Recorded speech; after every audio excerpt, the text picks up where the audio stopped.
But I can't be so concerned that you can't function. No, I'm here. It's a dangerous profession.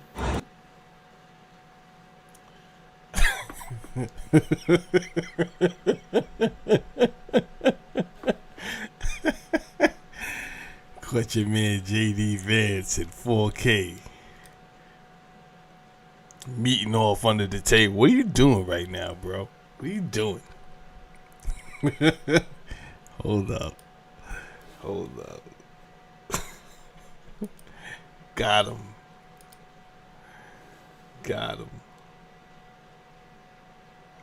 Uncle Andy, good morning. Peace to the gods. Peace to the gods and the earth.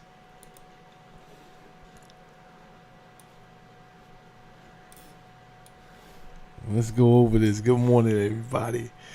Let's go over this, man. Your man is wilding. How many times we gonna fall for the banana in the tailpipe, yo? But they gonna keep on running it. That's the crazy part, right? They don't mind running the banana in the tailpipe over and over and over again.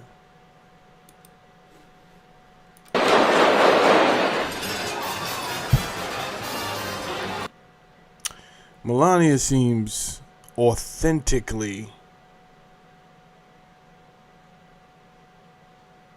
concerned. This effing guy's in the building.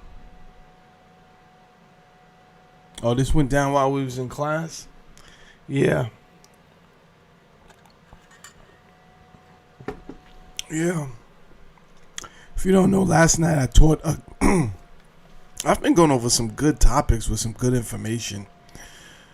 I'm not blaming you guys. It's not that you're not interested. Many people are not getting alerts. It's different things that's going on with social media right now. But everything is on time. Everything is going the way it's supposed to go. As I had predicted, right? We had 10 years from the start of 2020. Dig it. We had 10 years. What does 10 years mean? Well, if the UN and the World Economic Forum did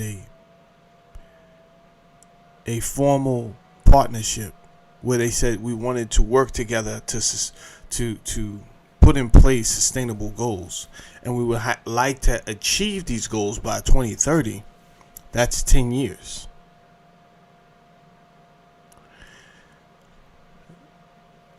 You could kind of see whatever. You don't need. I don't think you need to be at that meeting to see what they wanted to achieve. I really don't.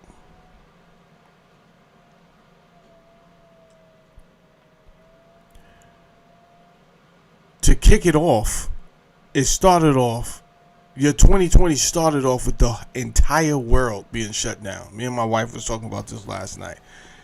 It was, I know people went through Pearl Harbor. I wasn't there for that. I wasn't alive. That had to feel like something, right? I was there for 9/11. That felt like something. And I was in New York. And I was supposed to work in that building that day. Sometimes you can't even question life. You know why I wasn't in that building that day? Because I was walking through the Poland Spring Yard in Greenpoint, Brooklyn, with a sad demeanor on. Like I had to come from Mount Vernon by train, by public transportation, Mount Vernon, New York. Westchester, the buses don't run like they supposed to run. Like they don't run 24 hours, right? They just run. They're gonna start in the morning. I had to be in Brooklyn in the morning. So by the time you start your bus service, I already got to be in Brooklyn. So that means I got to take a cab to 241st Street, take this trek all the way from Brooklyn. I'm in from the Bronx to Brooklyn. I got to get on the L, all this other crazy stuff to get to Greenpoint, right? I finally get there early in the morning. As I'm walking through the yard, before I even get to my truck, homeboy's like, yo, black dude from Westchester.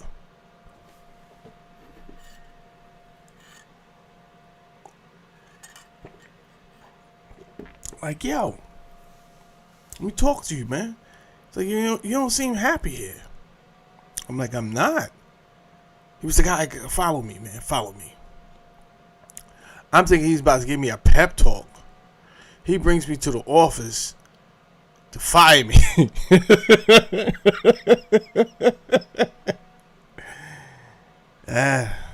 What do I care at this point in time, right? I'm young.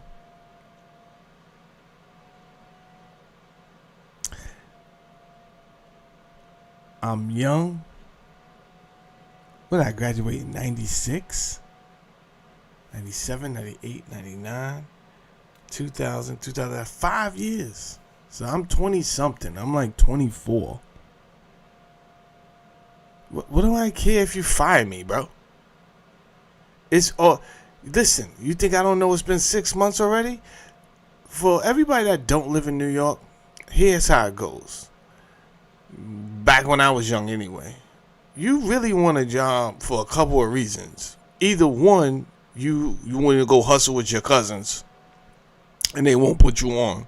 So you're going to go work a job for a couple of weeks so you could go buy an ounce of whatever you about to get into and fuck your whole shit up. Right?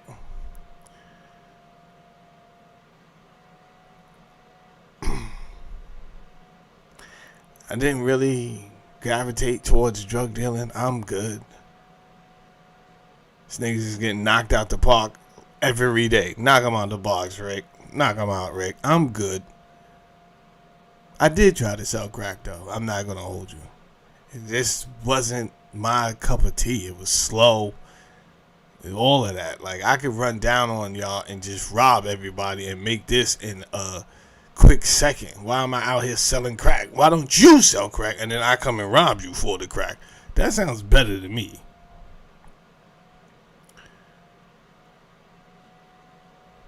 But after a while, I didn't want to do that shit anymore either.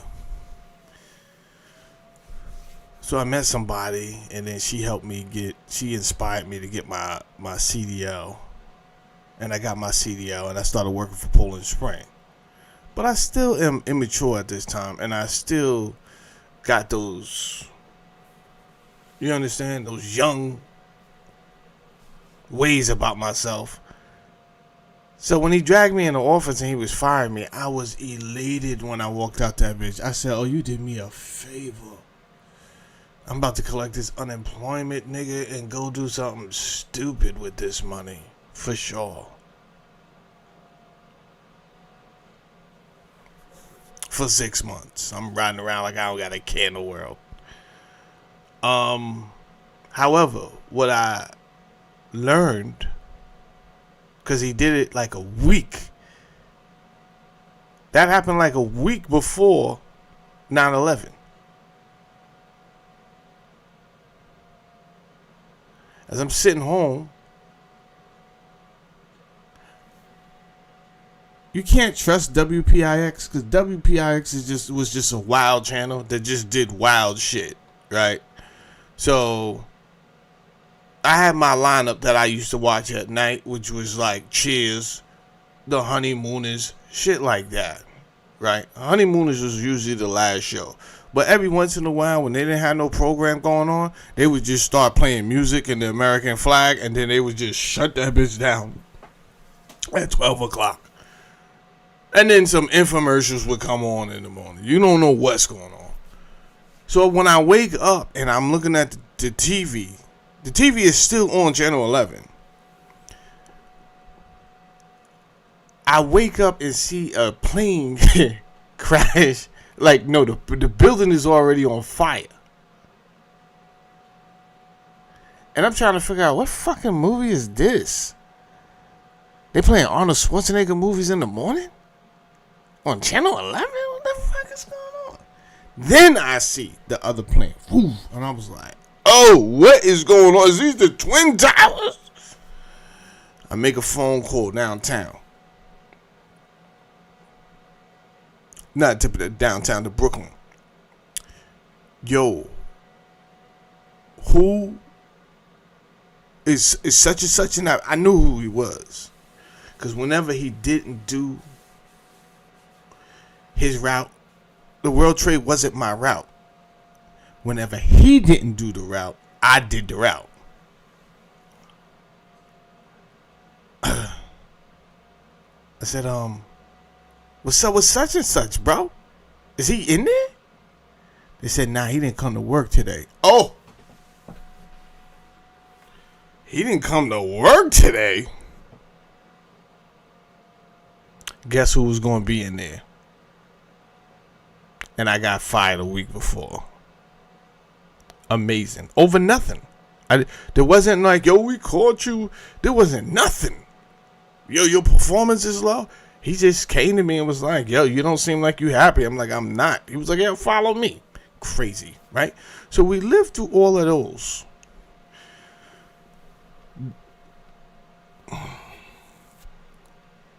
We lived through some wild stuff. I don't know if I lived through anything wilder, though. Or if anybody that's alive have lived through anything wilder than the pandemic of 2020. That was just like when me and my wife started going over all of the different things that actually happened. They shut down the world, bro.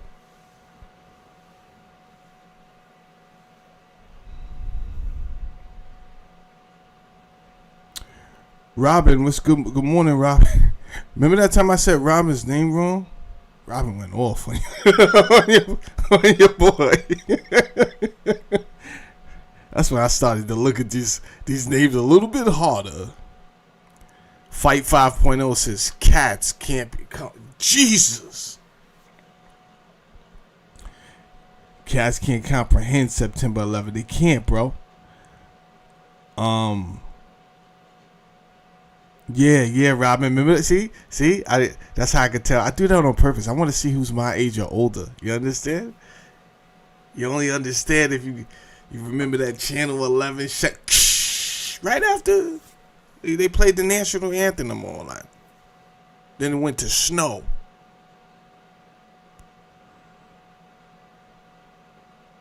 That was good TV. I don't know why we felt like there was a bond created between us and the special anchorman from that specific channel, Ernie Anastas and all these different channels. Like, you felt like there was sometimes I didn't want to watch the news. If my anchor wasn't on the news, I don't know this guy. Who is this schmuck giving the news? He's only giving the news. I'm good.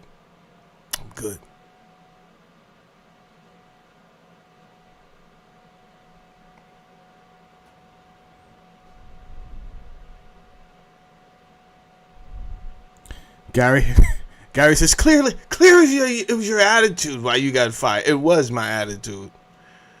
I'm not saying that it was I didn't mention it was a special premonition or anything else. I was young. I was 24. You understand? I could kid. That was like was that my first real job? I've had jobs in schools before, but I had to do work there, physical, and be on time and all of this other stuff. It was and it was so far. Jesus.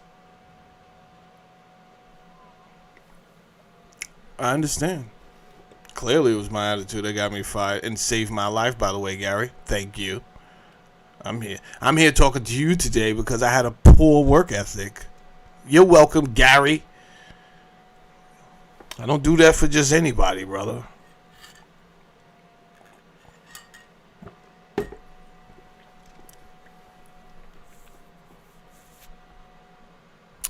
"9/11 was one of the first things that not 9/11. 9/11 was, we felt that as a country, man. That energy was just kinetic across the board. At first, there was, if you was American, it was united. It didn't last long. They started attacking anybody with tan skin. Negroes were safe for the most part, but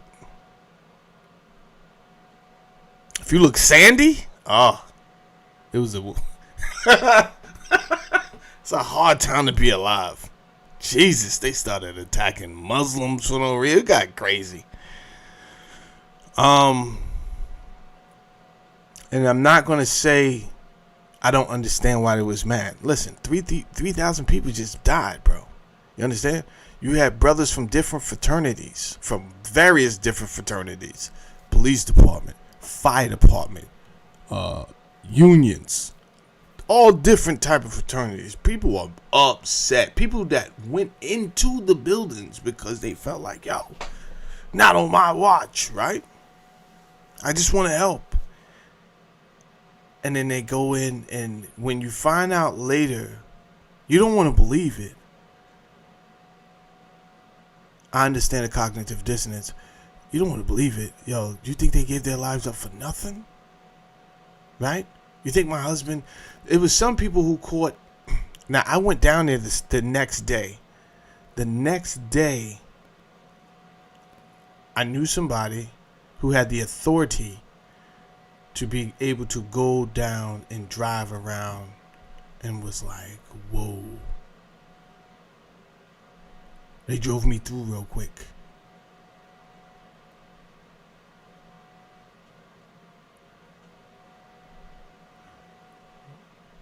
That person probably would have got fired if it was today, because I would have my phone out. They would have no phones. They're gonna know where this is coming from. And that's the closest I got to it. So basically what I'm telling you is I went down there before they started hustling the money up that was given to New York and say, yo, we need volunteers. And then people started scamming the volunteer money. There wasn't even no volunteer yet. That's how early I had went down. I believe it was the next day I went down, drove through, seeing the devastation, was like, yo, this is crazy, Lord. And then I thought about it, and I was like, I don't know if it's safe to breathe down here. That's what I said. Like, we didn't have our windows down when we went down. I said, I don't know if it's safe to breathe. They started offering that money, and so many people was like, yeah, I'll go. And then, exactly like I thought, a lot of people came back and said, I'm dying.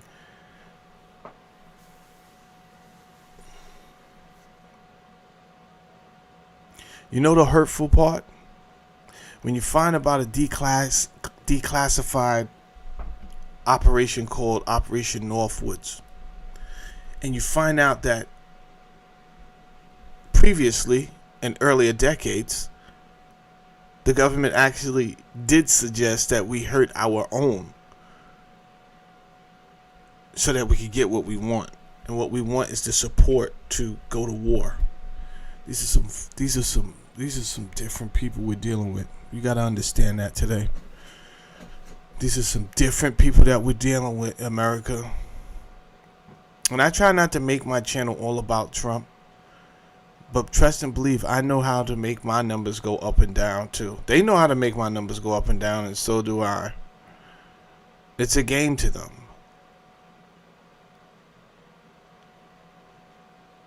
So when I need to come over and talk, when I found out last night the White House Correspondence dinner was shot up, allegedly, I say, okay, let's talk. We gotta talk, because I thought I seen this episode before. Didn't I see this episode when he was running for president?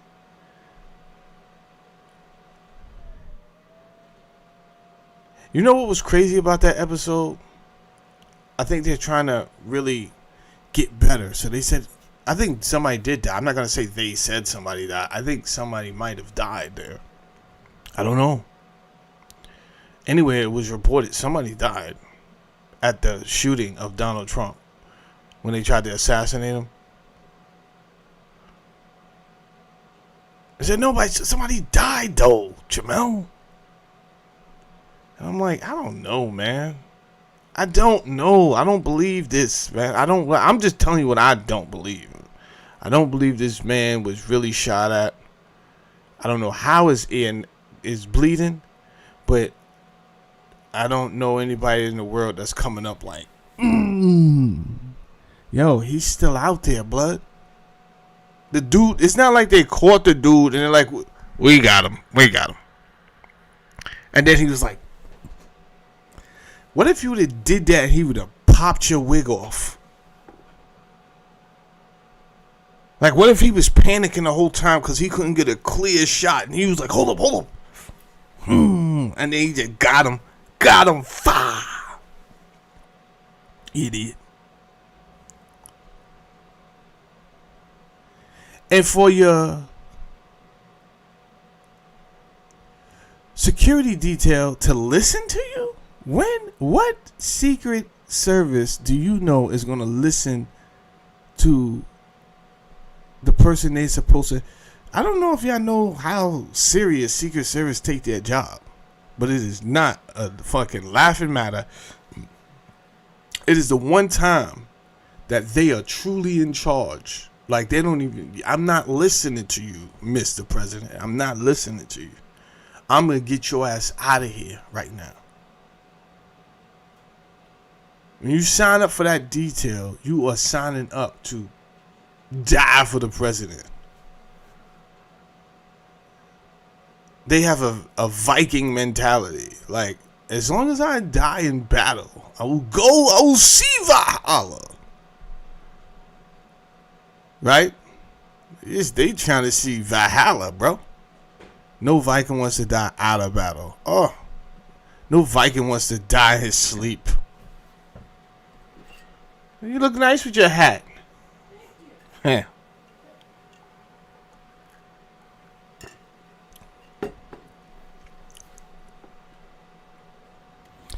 Venezuela Reyes, what's good, bro? I looked at some of the stuff. Well, that's a lie. I seen the stuff you sent me last night. I just didn't look at it yet, Venezuela. You got deleted already. Your messages are getting deleted already. You just got here, Venezuela. Damn, blood. They already putting you in your place? Anyway, it's good to see you. B. Dolo, what's good? Good morning. Let's get to it. Caroline Levitt said there will be some shots fired.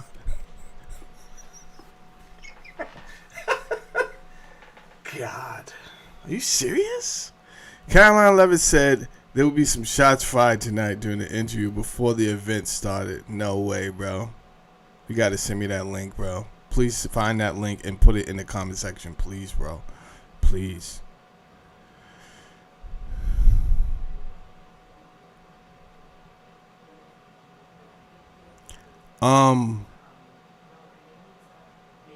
The psyops. Oh God.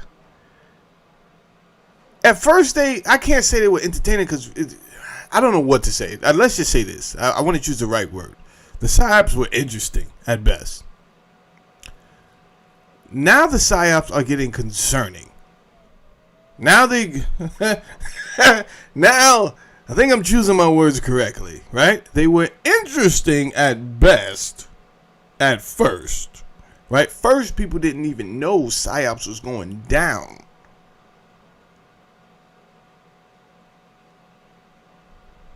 Then we had some heroes, journalists, movie producers. When I say journalists, I'm thinking of Gary Webb, right? He uncovered the whole crack cocaine scandal, and then eventually, allegedly, he shot himself in the head twice. Okay. Got him up out of here. He goes on my wall as American hero. Thank you, Gary, for your service. You gave your life to reveal the truth to the American people. And you can't get frustrated because a lot of people, they didn't want to catch on so fast. They didn't want to. It's a hard thing asking somebody to go not be American, right? So being unhypnotized, being unconditioned.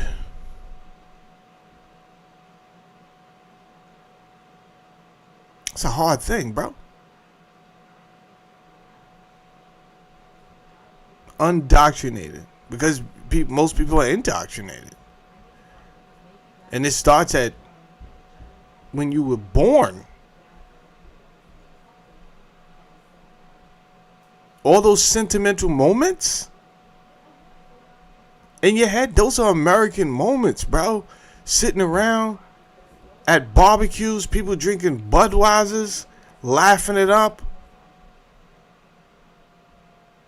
turning over things that say made in America. I'm talking about if your forefathers, your grandfather was from America. That's what I'm talking about. So you was born here. You're not first generation.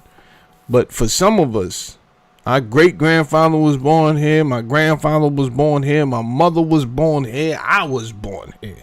You understand? So all we know is this here America for sure. And how to do it the American way. So if you are now telling me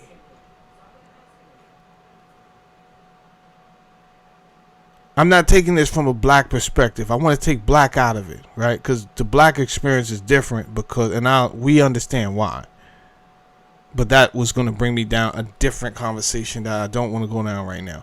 So let's take the fraternalized police who were weaponized against the black people, and they don't even know it. But I can prove that as well. I'm just not talking to you.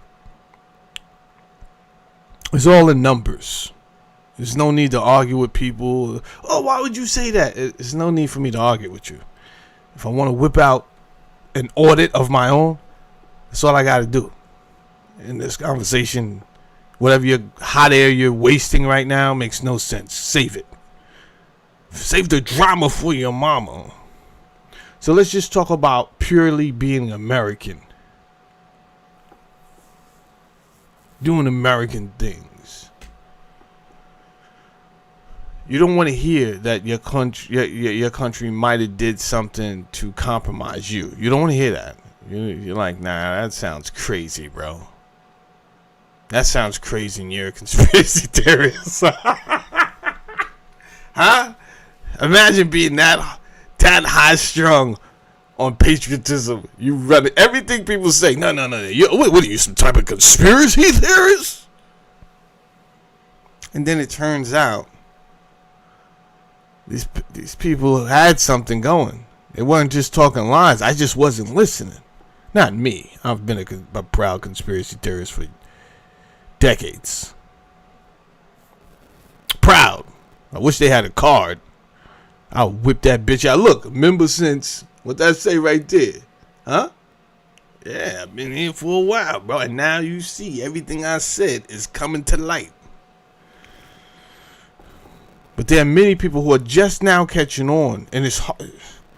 They catching on. I don't know if it's that hard now because they could clearly see America's not first and Israel is first, and that shit is frying these people like, what is going on? And if you don't choose your words right and you say it wrong, they're going to call you words that you don't want to be called, right? You don't want to be called anti-Semitic. You're like, I've never heard anybody in my life, and I pay my taxes on time. How dare you? Easy, bro. They just trying to get underneath your skin. Take it easy, bro. What are you doing? You're going to bust a blood vessel. No, because this is bullshit, Solid. Hey, bro. I know. I've never been late to work. I know, Patrick. I know.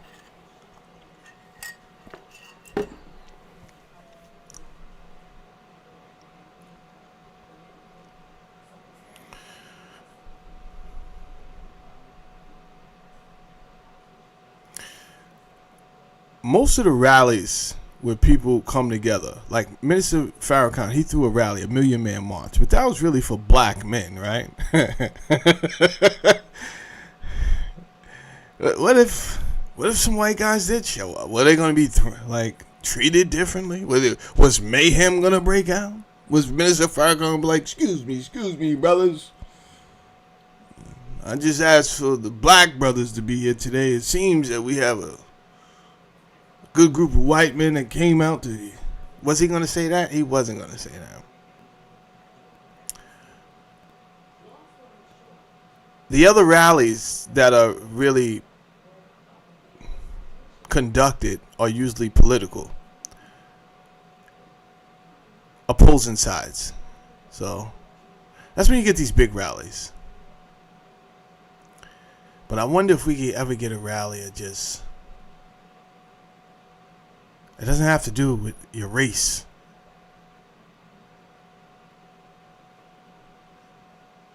It's just someone calling to mobilize us together. I don't care what your race is. I don't want any violence here. I want to come. I want you to meet me. If you believe in putting America first. Now, it would be a dangerous thing to organize today. You know what? I'm going to tell you why. The CIA is definitely going to interrupt that shit. I'm telling you hands down. Whatever violence happened that day, and it will happen, it won't be us that came down with a mind frame of mobilizing together, no matter what your race is, no matter what your gender is, right? No matter, I don't care if you play with 14-inch dildos at night as a man, yo, whatever. You didn't even have to share that with me, though, bro. Why the fuck did you say that? I just want you to know who you're standing next to. Yo, bro, do you want to make America great again or not? Well, of course. All right, that's all that matters. Keep that other shit to yourself, bro. It won't matter. Right? We all get together down there. But if we really look today,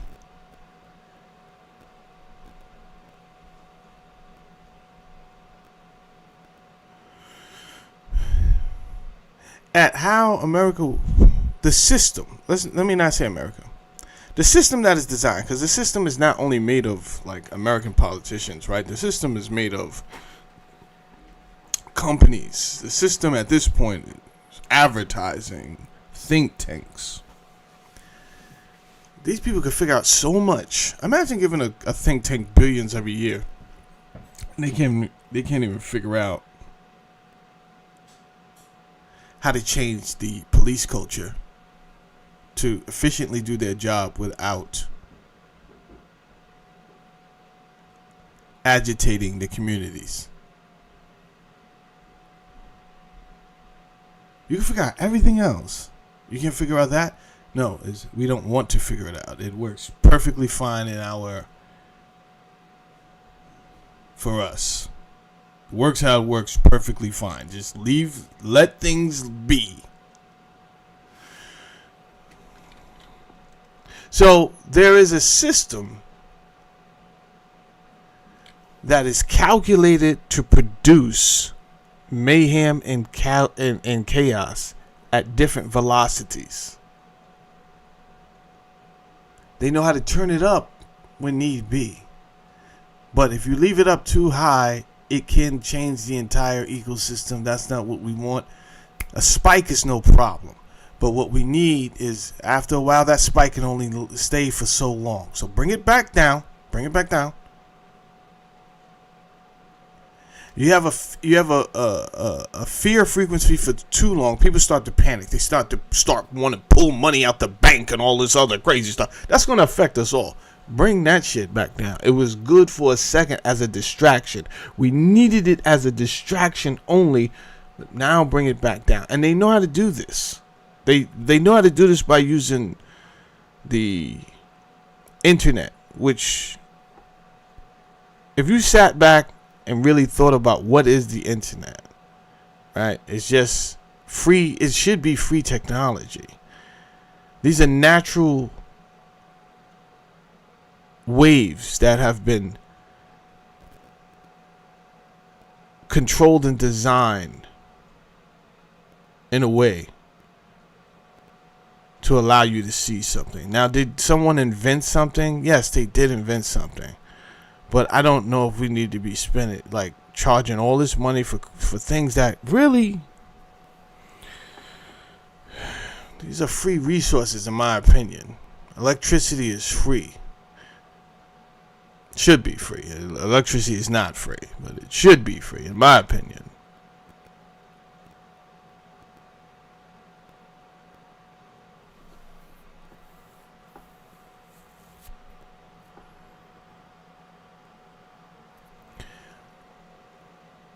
So the system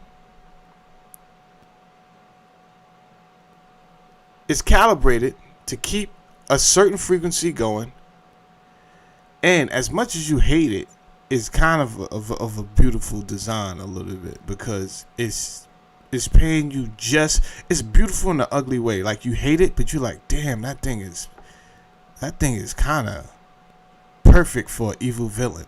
I'm talking about perfect for an evil villain, right? You know how many people don't want you to make enough money? That's so frustrating. When you find out, you know what? I used to go to jobs and hate when they ask me, so what'd you make at your last job? At first I used to tell them. But then I'm like, why does that matter?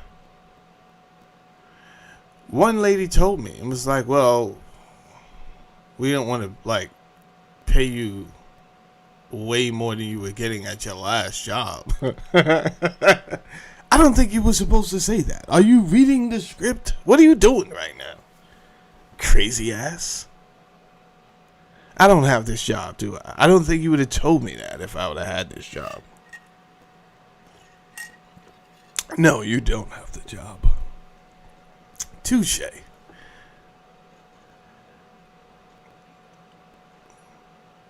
I was only going to get over here and manipulate the system anyway and fucking get fired and go on unemployment anyway.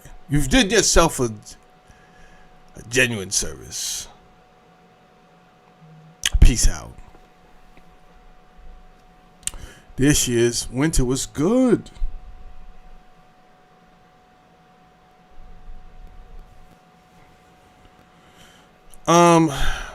We're going to go into a couple of different things, Winter, but right now we're talking about the President Trump was rushed from the White House Correspondents' dinner after the gunfire broke out. But I haven't gotten there yet. I'm going to get there. I'm taking a long way home, which means I'm just getting some things out. I want people to think about some things before we get to this Correspondents' dinner. I just want some people to think about some things.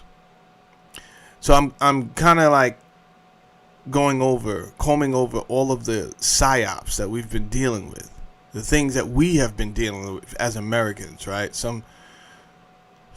Just a lot of things we need to just talk through as Americans, bro. As Americans, it's just a fucking enough, right? In my opinion.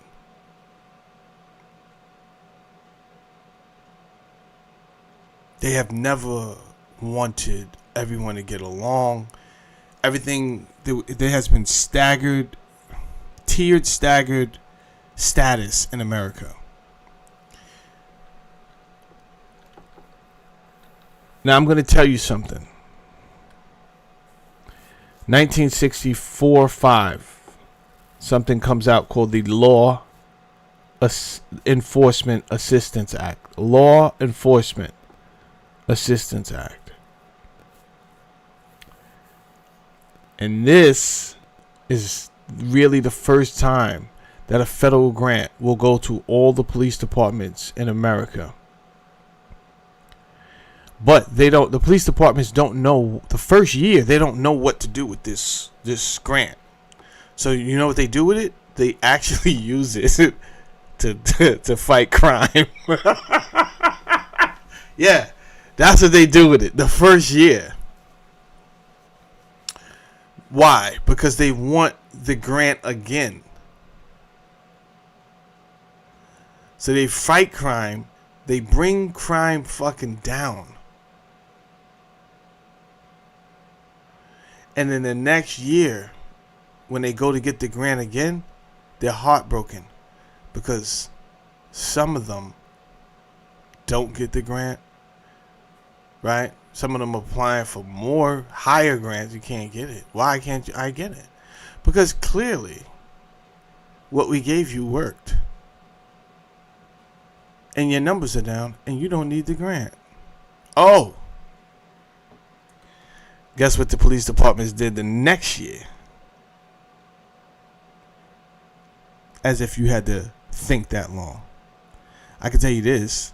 The numbers didn't go down, and they did not stay the same. Hello.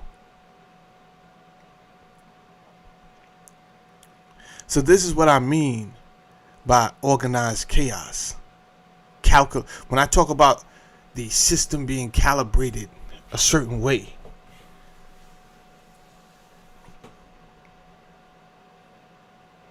People not wanting to see people jump from 25,000 to 80,000 on purpose. You have the qualifications. In fact, they advertise that here is a job that's paying this amount of money. But then they got witty on you and said up to. You got to pay attention to the small detail. Up to. Paying up to 80,000. Up to. The fuck are you talking about? Yeah, well, you have to see if you're qualified. And no. Okay, you hired me. Why am I not getting the up to? Your sole reason is, well, you only made $25,000 last year. Yo, how are you comfortable being a drone? Right? You want to live comfortably, and you don't think I deserve to live comfortably? Based off what? Because what I made at that job last year, you won't allow me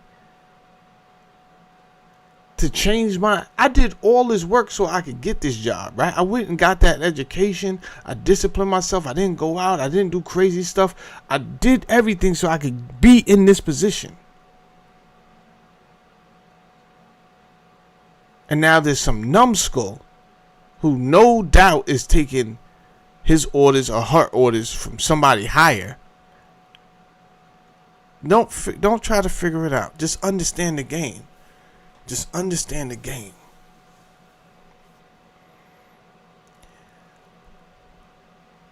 So you got controlled economics.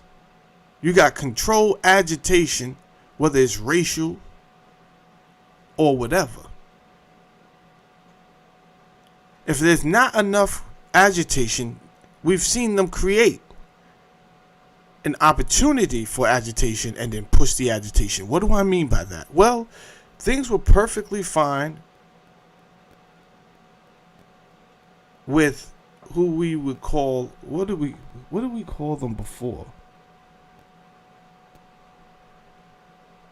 Transsexuals. I think we called them and it was another word we used. We never said transgender. We used tranny. I think there was another word, right? Every city had one. You didn't really know who was who, but there was always that one guy in the city. He's walking through with the dress on, high heels. He doesn't care. He's minding his business. Never once did I see this guy get beat up. Never once did I see anybody just harass this guy. People laughed. This guy's a fucking dressed like a lady. Crazy guy. That was it. He was fined. He went to and fro. Nobody fucking bothered him. So they choose a group that's not being bothered, and they make that group a big time star. I'll make you a star, see?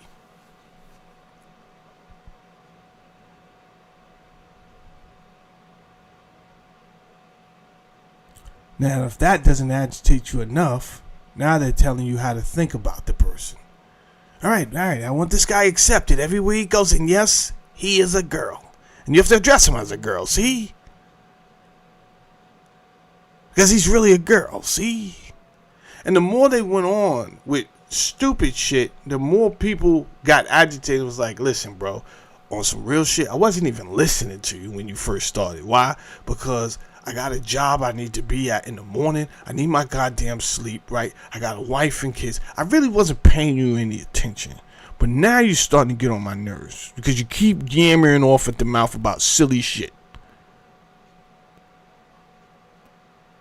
Now, what are you talking about? Now, we just want you to know this guy's a girl. For real, for real.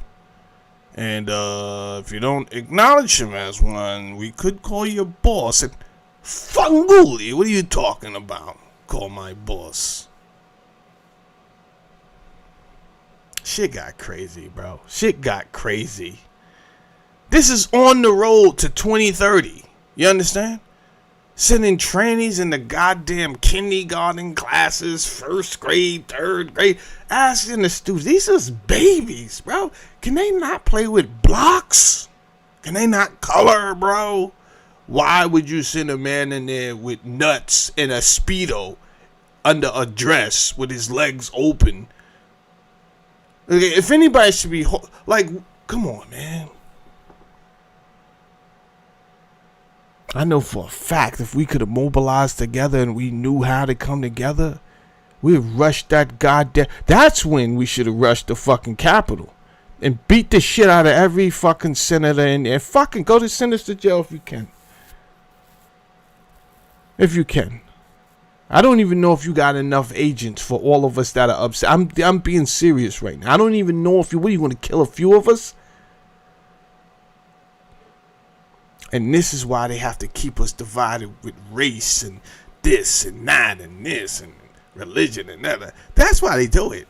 Because they don't have enough agents to take full control.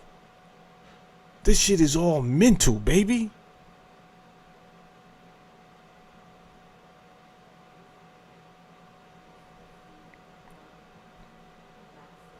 Remember the Bundy Ranch?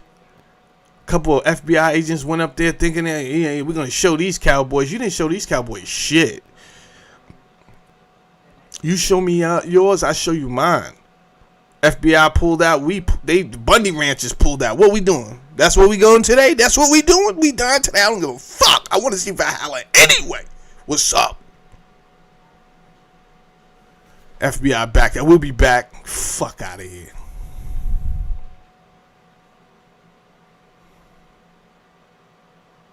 Backed them down. They came back, arrested everybody. But for a brief moment, there was victory at the Bundy Ranch. Yeah. For a brief moment.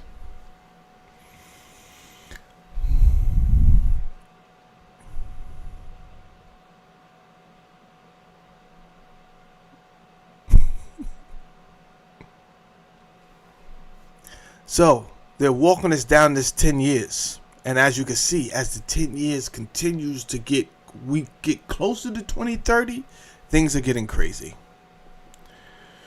So last night, allegedly at this White House Correspondents dinner, there was shots fired.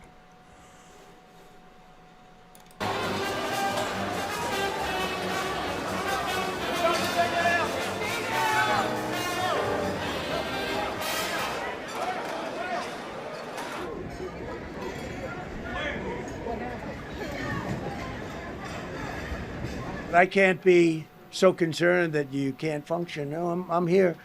It's a dangerous profession.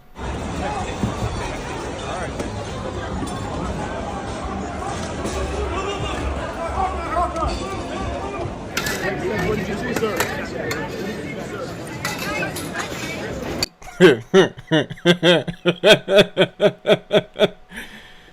Oh, God.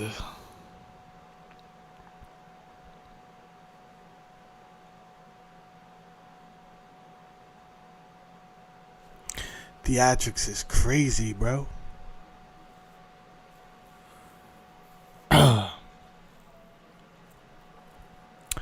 Hey, Uncle Andy, what's the guy's name that allegedly shot Kirk?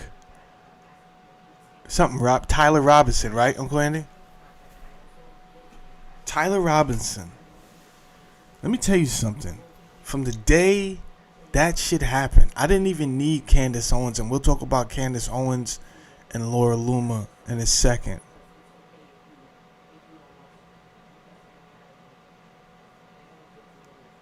But from the day they said that Tyler Robinson was the guy, I said, no, he's not. They've been lying since fucking JFK, bro.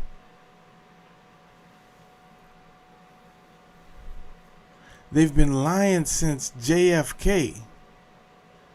Actually, they've been lying since Frank Olson. Actually, they've always been lying. But we can go back to Frank Olson if you want. You guys know who Frank Olson is?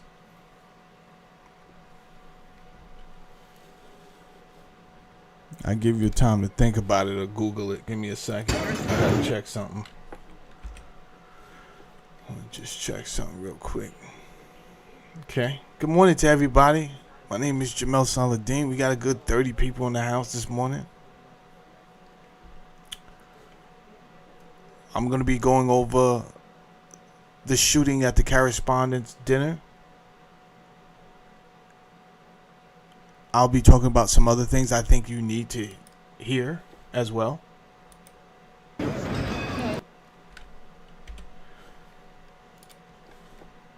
Frank Olson. I brought up Frank Olson. Who's Frank Olson?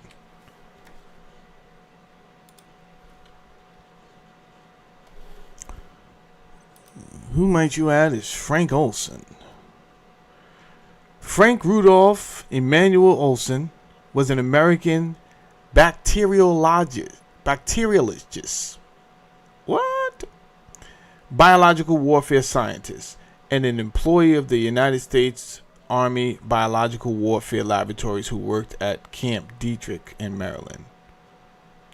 Do remember Frank Olson. I think he got the short end of the stick.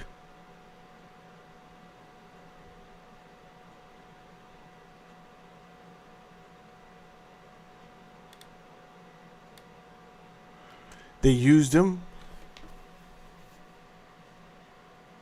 for his intelligence, and when they didn't need him anymore and they thought he knew too much, he mysteriously died.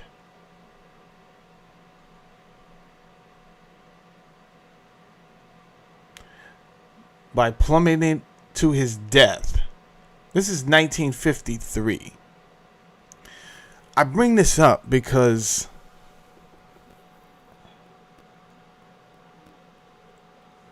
you got 50, 60, 70, 75 years of PSYOP experience. You're only going to continue to get better and better and better.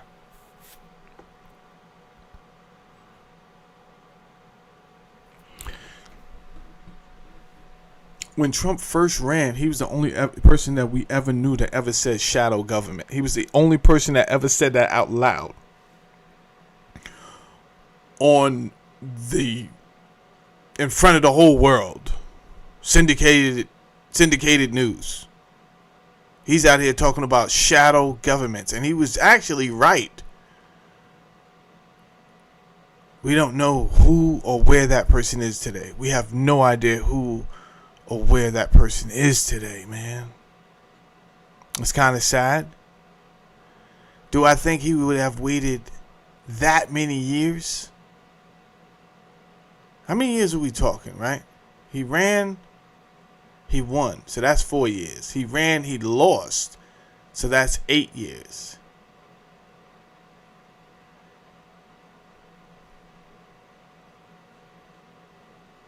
Is someone waiting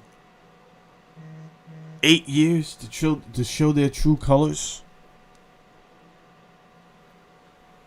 I know a lot of people say, "Nah, I always knew that guy was going to do this."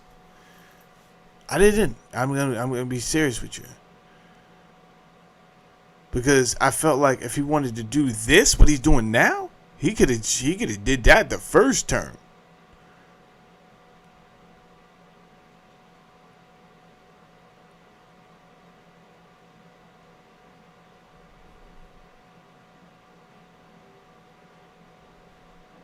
But it seems like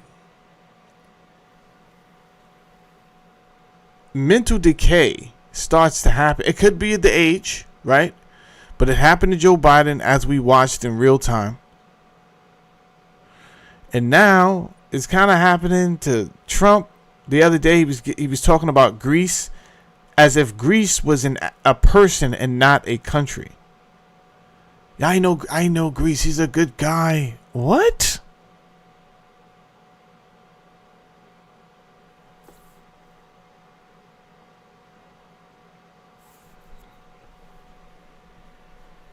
Is he going to try? Is this to try to take the same mental excuse as Joe Biden? Like he wasn't in his full mind.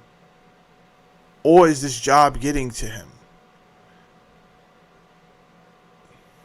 Anyway, you guys could look up Frank Olson on your own time.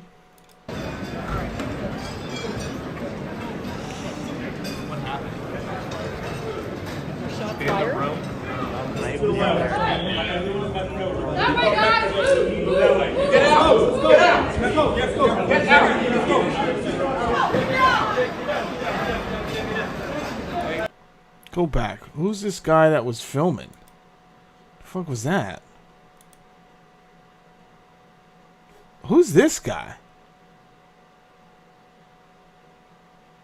I don't know, guys. I don't know.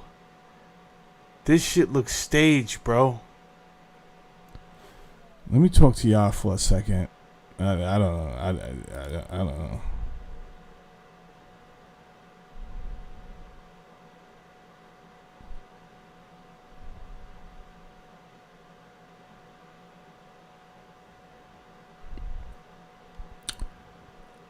Why do they keep missing?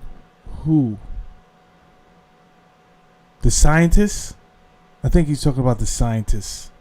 Because to this day, right? So we're talking about 1953, our scientists start getting killed, right? And just recently, it's been exposed that our scientists, people who are working on NASA projects, it's like our smartest people in the world are killing themselves or going missing.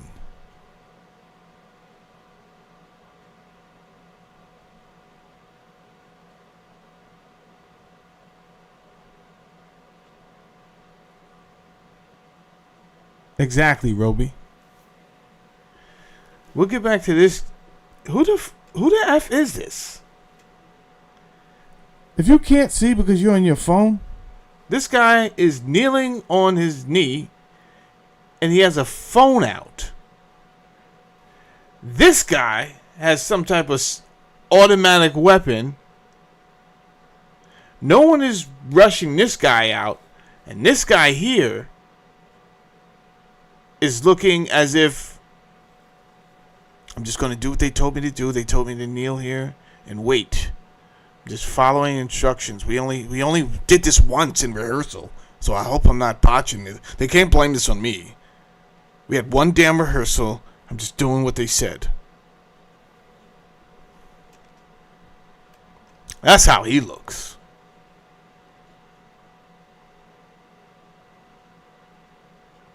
Is that J.D. Vance?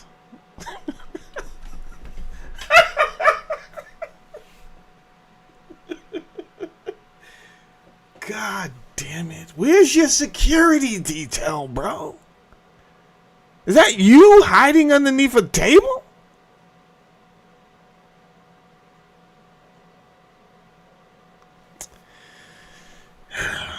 Let's get back to that jerk off, smirk off in a second.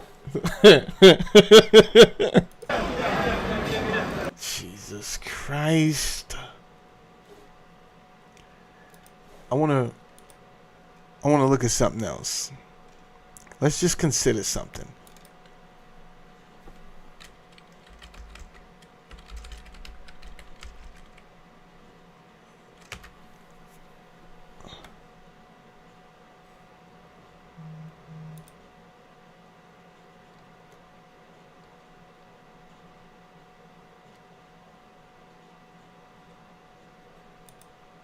Right here. Hello and welcome to the Kim Iverson Show. Thank you so much for joining us. We do have an interesting show for you tonight. We're going to dive into the case of the missing and dead NASA scientists. So in just the last couple of years, at least 10 scientists and high-level staff tied to America's most sensitive nuclear and space programs are suddenly dead or missing. We're told it's nothing, don't worry about it, go back to sleep. But it's not nothing. These aren't random people. They work at Los Alamos, at NASA's Jet Propulsion Lab, at the Air Force Research Lab, inside the nuclear weapons complex. They design gravity experiments, exotic propulsion, planetary defense missions. Some of them openly talk about detecting alien life. And now they're gone. So tonight we're going to do what people in charge refuse to do. We're going to look at these cases together as a group, and we're going to ask the obvious question. Is this just a freak run of bad luck, or is someone, maybe more than someone, silencing the people who got too close to something they weren't supposed to see? Now, we don't know, we can't know yet, but we can look at the facts, and once you see the pattern, you can decide for yourself. And you may have noticed no one in Washington wanted to talk about this at all until they were forced to. 10 missing scientists with access to classified stuff, nuclear material, aerospace. They've all gone missing or turned up dead in the last couple months. Based on what you've been briefed, what do you think is happening here? And do you think that this is connected or totally random? Well, I hope it's random, but we're going to know in the next week and a half. I just left a meeting on that subject, so pretty serious stuff. But we're going to be hopefully, I don't know, coincidence, if you want it, whatever you want to call it. But some of them were very important people, and we're going to look at it over the next. Yo, Trump is something, man. Like, you don't never know if to take this guy fucking serious or not. Right? Like, you don't. Here's the thing. The dude is actually, to watch him think a lot of times, it's like watching a chess player, right? It's like, yeah, I don't know what movie he's going to make. Then you're like, oh, okay, I see why he did that. Especially early on. He was making some impressive moves where I didn't see it at first. And I was like, oh, I see what's going on here. But then when he gets to talking, it's like, what are you talking about?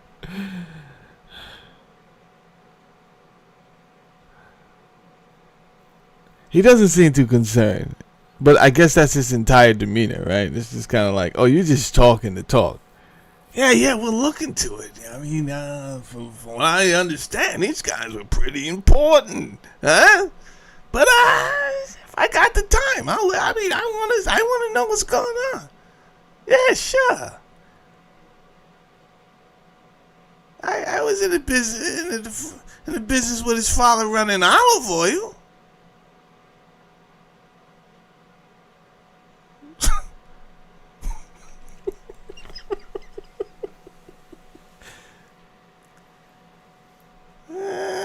Michael Corleone this, Michael Corleone that, but I don't know nothing about that. Well, over the last 3 years, scientists and staff connected to NASA, the nuclear weapons complex, and exotic physics started turning up dead or disappearing entirely. Bit by bit, the cases leaked into the press, and at first they were treated as local stories. A missing hiker here, a suicide there, a domestic murder-suicide, a mass shooting, and then someone put the list together. Suddenly, reporters are standing in the White House briefing room asking, why are all these people, all tied to nuclear research, aerospace, and UFO programs, dying or vanishing? Les Judy says, stays as usual. Yeah, Les Judy, that's what I'm getting at. You understand? Just in case you don't see what I'm building up, I think that the White House Correspondents' dinner shooting was staged, right? But we'll get there. I'm just taking a long way home. A lot of people hate that. They say, I stopped watching your show because you take too long to get to the point. What? Okay. Well, there's always cat memes, my dude. Huh?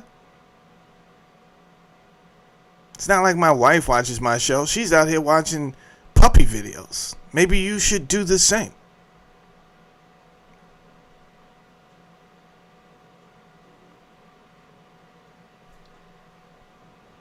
I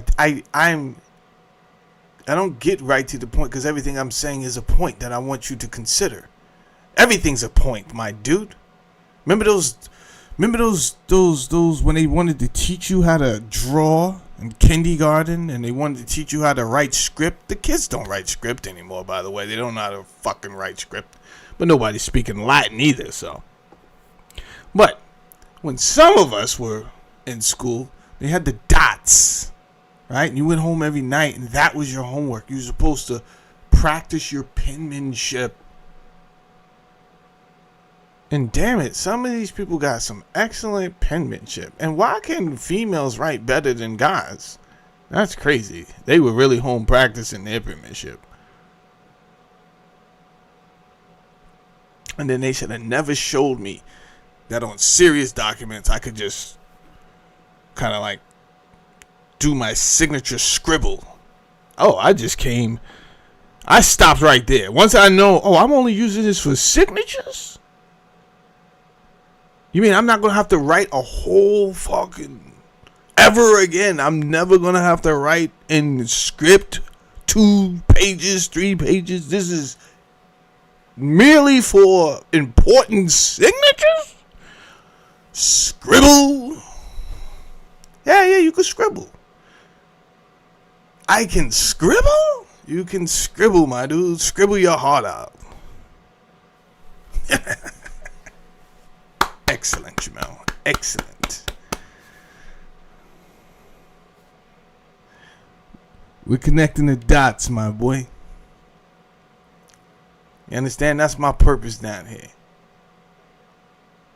To remind you. You know why? Because we forget so fast. We forget so fast what happened. So who else is going to bring up Frank Olson besides me? Then you're like, oh shit, yeah. He did mysteriously jump off a building after all his knowledge was extracted. I forgot about that. I know you did, because that's what you do best. You forget about shit that just happened, bro. That's why I'm here to remind you. So please stop telling me to get to the point.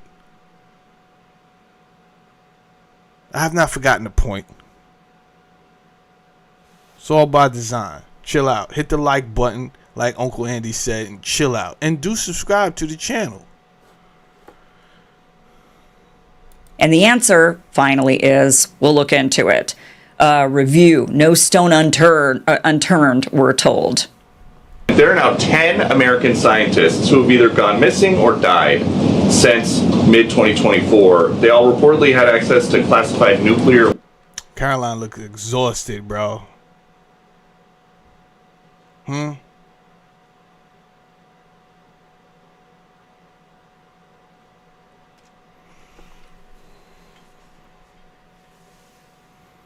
The Atlantean goddess.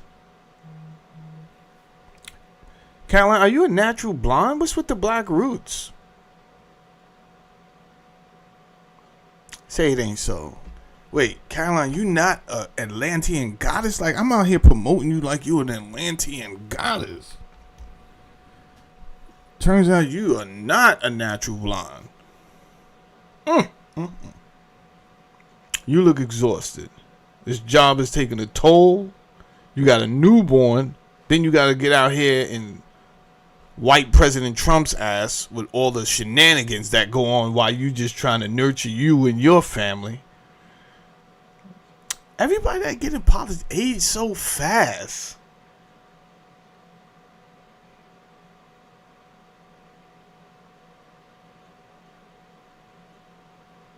I don't know.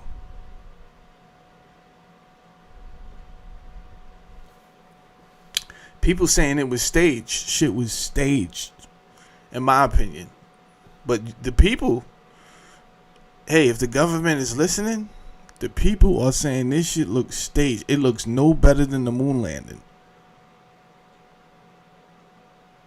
None. And just like the moon landing, we have a bunch of questions. This shit looks like Where's Waldo? I seen one guy snapping fucking pictures. He's supposed to be protected. He's on the panel. What do they call it? The dais? He's on the panel.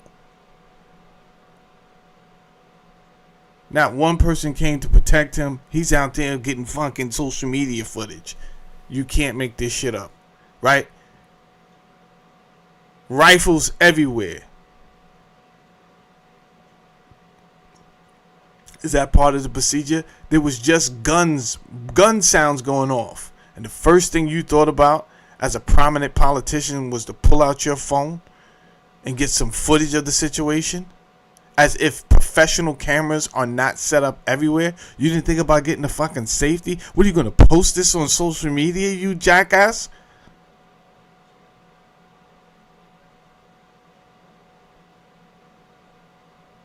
Nah. Or aerospace material. Is anybody investigating this to see if these things are connected?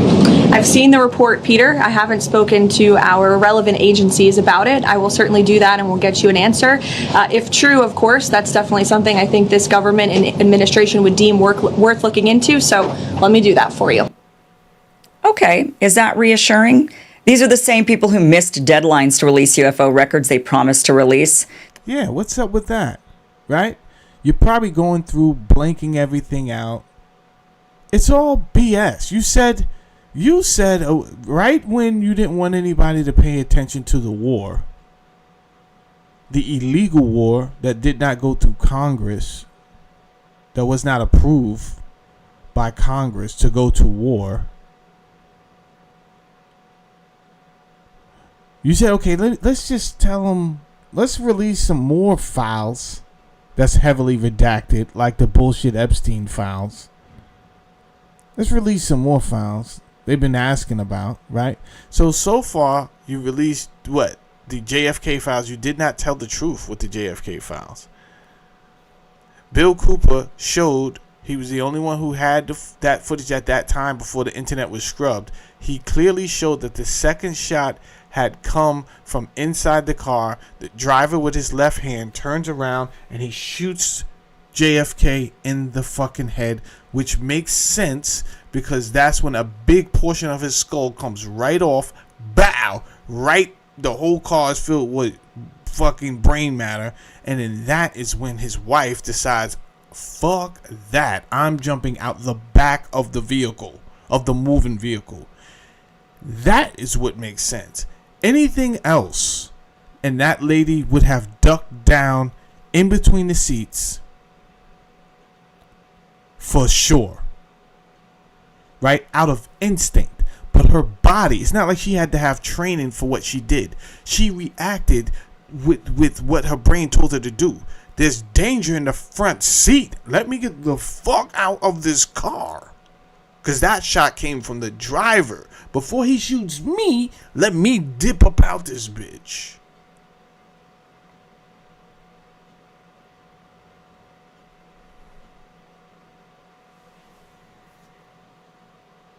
So, I didn't say anything. There was no need for me to respond. I just knew, okay, he's on bullshit time. He released the JFK files and is full of shit. Can't trust Kash Patel. He's a fucking drunk, allegedly, according to news resources that he's trying to sue now. And according to the footage I've seen of him fucking partying with the Olympians in a whole nother country when, who the fuck invited you over there, bro? And why are you hyped up about this? Like, you didn't have any work to fucking do? You're over there. He was over there popping champagne as if he hit the last goal.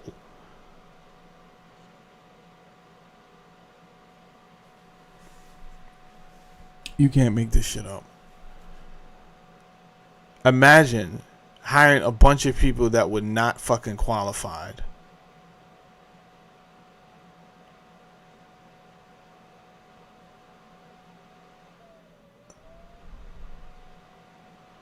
This dude is out here living his best fucking life. And I think that's what you call selling your soul to the devil. I think we can all live our best life if that's the case. We're willing to give up our principles, right? You ever watch Mr. Beast games? That one guy who watched the Mr. Beast games, that's the first season. And Mr. Beast is trying to get someone to sell out.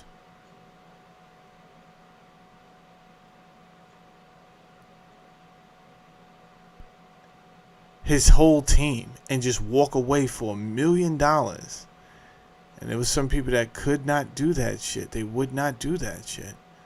But there's some people that's going to be like, yo, I'm never going to see a fucking $1 million. So, for that reason, I'm fucking out. Fuck all you guys. And that's these politicians. That's definitely Donald Trump. That's definitely Pete Hegseth. That's definitely Kash Patel. That's definitely Caroline Leavitt. She's not a politician. She's only White House press secretary. But you have to get up there and you have to fucking repeat lies with confidence. So I say that's you too, because you're part of this. Because there's still some older people that's sitting back and they have to believe in this government. That's all they got. They done worked their life out. No more strength. Worked it to the bone. Did everything that you said do. Found a sweetheart after high school. Brought a house, right? Got married, brought a house, had kids, got the fucking dog. Worked their fingers to the bone for years. Only for them to get old and have to figure out how to pay money for medicines that they need because their government helped make them fucking sick, right? What's the use of having a department that oversees meat, oversees food, drugs, if you're not going to do your fucking job? Didn't you get paid? Didn't the people who work for these departments get paid? You got your money. All we ask is that you do your job to tell us if this food is safe, if these drugs are safe. And you couldn't even fucking do that time and time again. And now these people get old because they've been eating the food that you couldn't even come in and say, yeah, this food raises your blood pressure. Actually, this food gives you high cholesterol very fast. Actually, this food here gives you diabetes like instantaneously. Because there's an ingredient, because there's an unnecessary ingredient in all of the fucking food that gives people chronic illness. So that's why you have inflammation.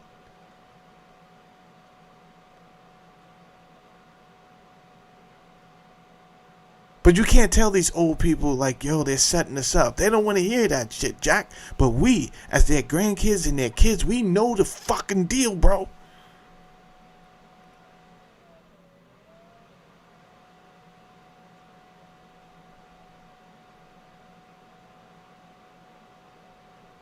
So we don't come down too hard on the elders. We just want them to die in peace. We don't need to let you know it was your government who betrayed you. Let you go on to Valhalla thinking these people cared about you. It'll make you feel better. But we fucking know.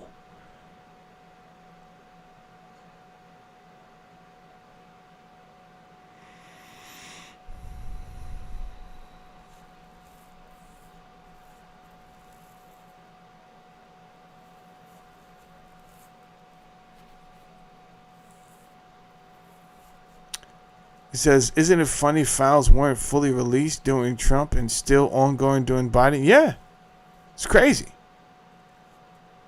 Paul says, I don't believe in government. I believe in our country and constitution. I believe in less government, right? Less oversight.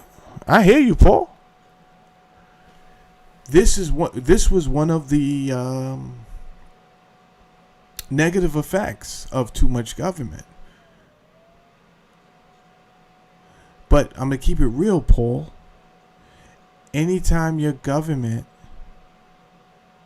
relies on another entity for financial stability, there lies the issue. There lies the issue. So we were sold out a long time ago, Paul. Right? That secret meeting on Jekyll Island in 1913, we were sold out a long time ago, Playboy. It's time for some street justice. Says, is it important that they're released? The real question is, why was he allowed to do this and no one told his ass? Because they're all a bunch of freaking creeps and child abusers. I think people want it released so that they have the, and hear me out, it's time for some street justice. There's something called cognitive dissonance, and as people they see all the signs, but they just need that piece of evidence that is concrete. So subconsciously they know, and you're absolutely correct, but they waiting for the ball to drop. and if the ball doesn't drop, right? There's some of us that could put things together. Bing, bang, bang, bang, bang, bang, bang. So once we get enough information like, yo, the fuel, actually jet fuel doesn't even burn at the level to melt any of the steel beams that were used in that. But okay, we're putting this information as it's coming in, right? You don't even need to explain. Once we see building 7 full pancake style in 4K, not 4K, let's say 4080 KB. Right? I'm sitting there watching this shit on WPIX. Shit just falls. This is like an hour after we just been sitting there staring at the fucking screen, bro.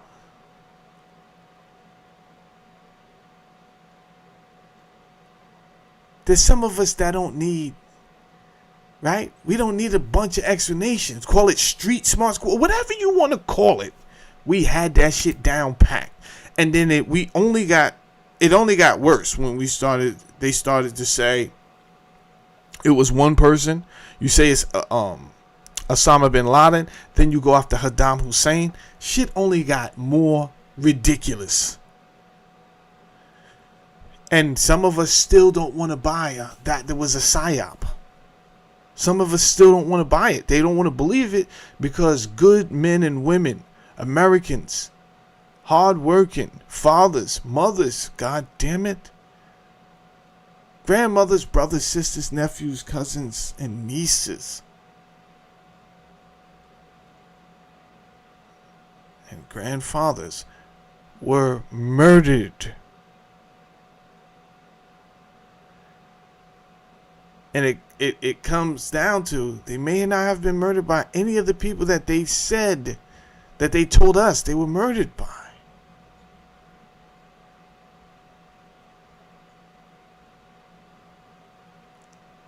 So at that point, we have to look at the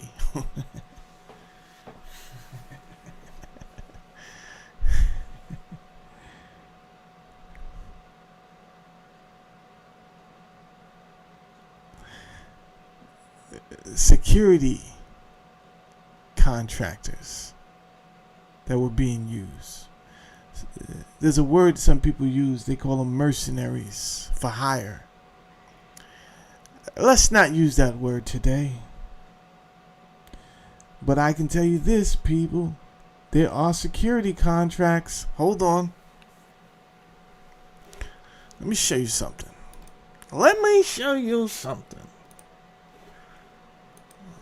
I'll show you something.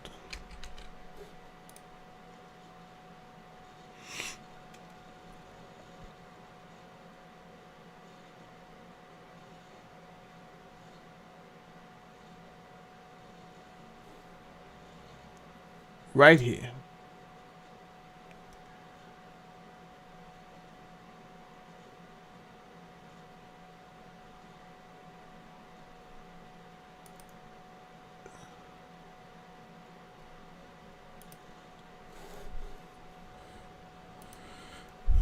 All right. Now I'll show you something. Who's the GO group?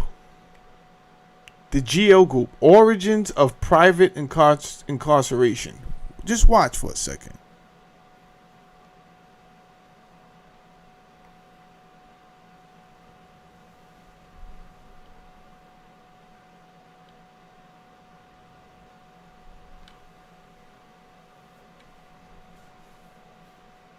Just watch for a second. Founded in 1984. Keep that date in your head. As Wackenhut Corrections Corporation, a subsidiary of private security firm Wackenhut Corporation. GEO Group's root traced back to guarding government facilities and nuclear sites during the Cold War era. Huh? Hit the like button. You're welcome. In 1980s, as the U.S. began privatizing parts of its prison system, Wackenhut entered the corrections business.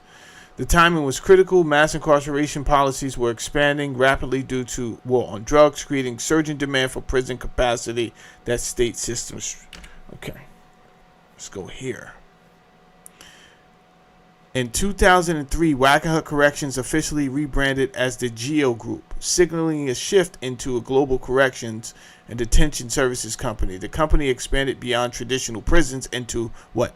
Immigration detention. So we're talking about a private security firm, but they're getting government contracts.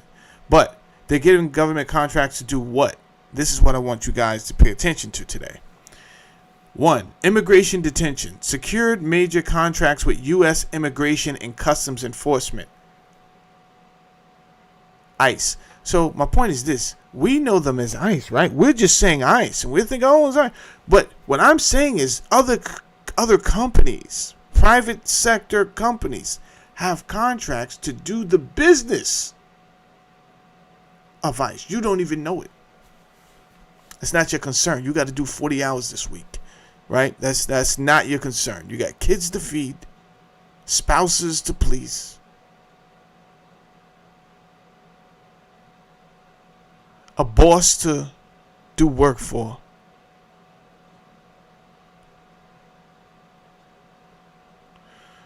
So these type of minor details, you can't pay attention to that all week. But maybe if Jamel Saladin comes on a Sunday and he breaks this down, I don't got nothing else to do. I'll listen. I'll hit the like button, goddammit, and I will subscribe. But the rest of the week, I don't have time for that shit. I got an hour and a half commute to work. I don't have time to be trying to figure out where's Waldo and what conspiracy companies. No. This is not conspiracy. This is history right here. So we're talking about a company called Wackenhut. Before they were rebranded as GEO Group. Wackenhut. Right? So they got contracts for immigration detention. They got contracts for electronic monitoring. Expanded into surveillance-based supervision outside prison walls. Outside prison walls. Re-entry programs. Community-based programs for individuals exiting incarceration.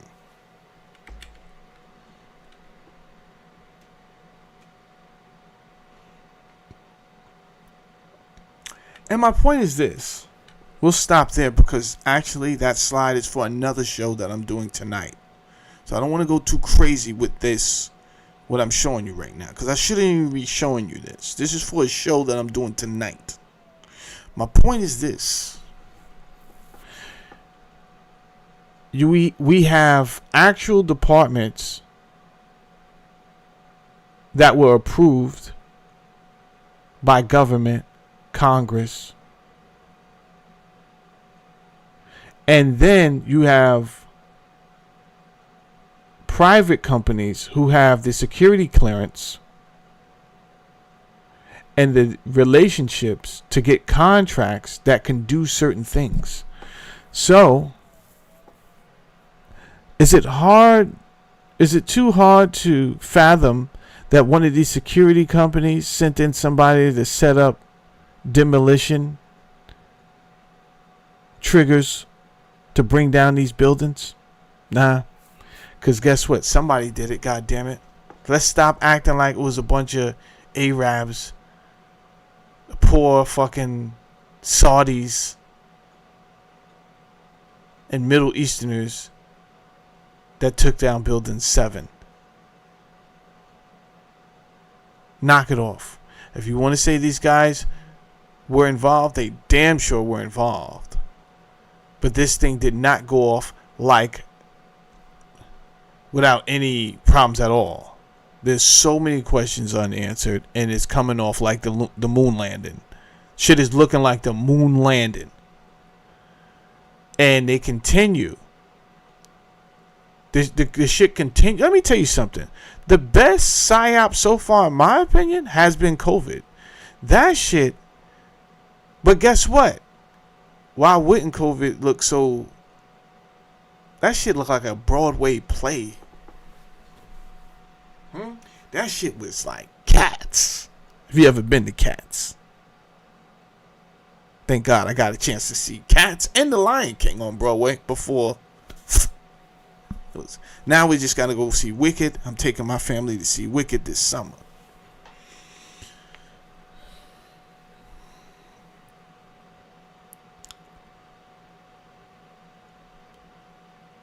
But why wouldn't it be if they had they actually had a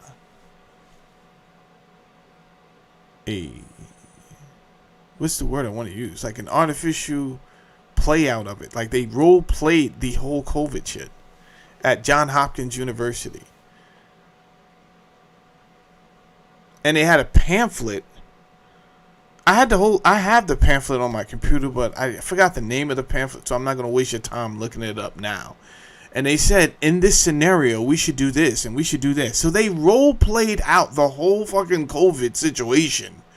And then it kicked off. So that's why that PSYOP went as well. But they forgot a few things. Shout out to the American heroes that were either canceled, killed. The many doctors that were killed, they were getting too prominent. They were saying too much on their social media. People were connecting the dots. They got wiped out. Get them out of here. There's so many doctors that lost their license, thinking they could be intimidated if we threaten your livelihood. Get them out of here. So these people are the American heroes. They are. They're the world heroes because it wasn't only American doctors that gave up their license. There was a British doctor, one of the first doctors and this is from my first channel. I got my channel taken the first time because I did not know that YouTube did not allow you to connect, let's just say the V word with autism. And I went off and did some research, and I came back proud, like, oh, this video's about to be. They're going to be amazed at the information I found out. And then not only was the video blocked by YouTube, they sent another email saying, yeah, we just taking your fucking channel, bro, because you are out here wilding. You don't know what to do. I'm like, I do know what to do. I'm telling people about, yeah.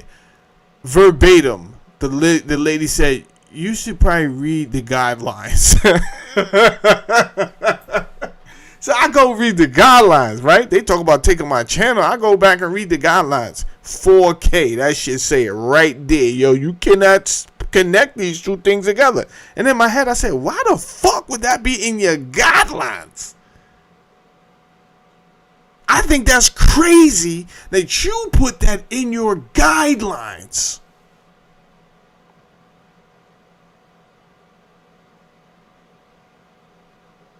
So they can't care about you if they're willing for you to have children with autism. If they're willing for someone else to be spawned on this earth with autism and go through that with the rest of their life when it was unnecessary. It could have been unnecessary, but they didn't want to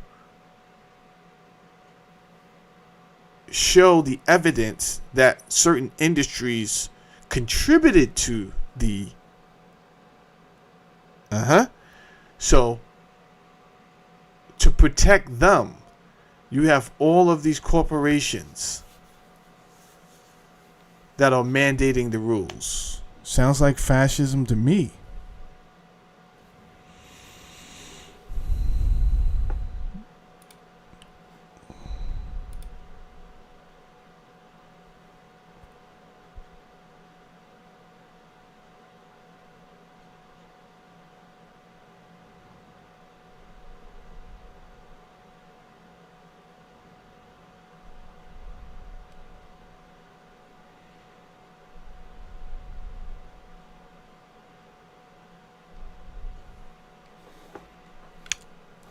Let me get off of this right now. I'm going to get off of this.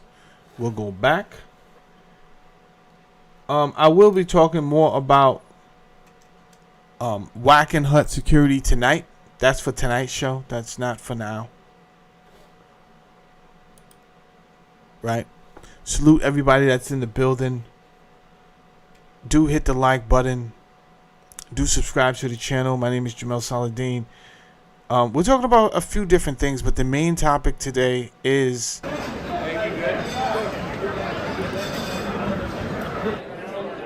the White House Correspondents' dinner, where shots were fired, allegedly, and the shooter, allegedly, hold on, what the hell is going on here? Oh, this is a different angle?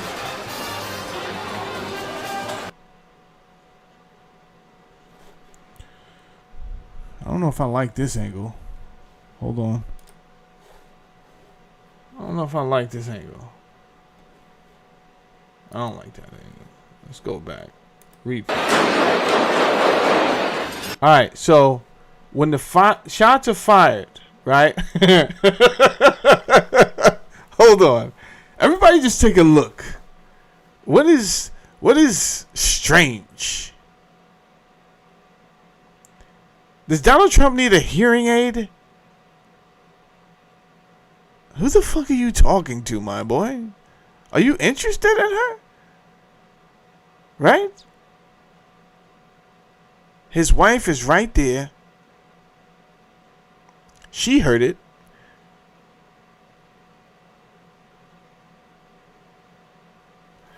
Whoever the do boy is behind him heard it. Right? He has some fucking message in his hand that says God knows what. I think JD Vance's wife is Asian, so I'm going to assume that's JD Vance's wife.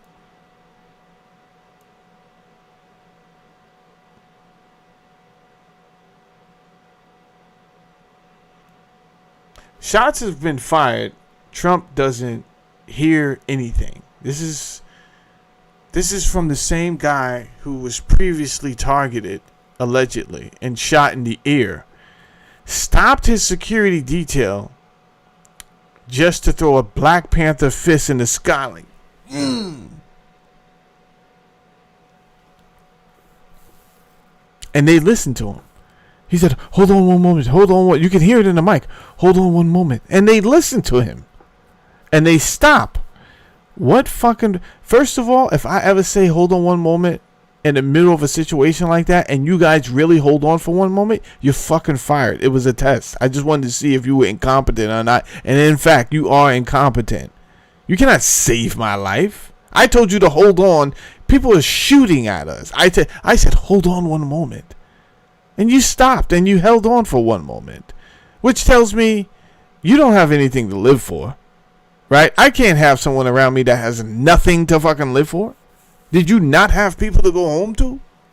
You don't want to see tomorrow?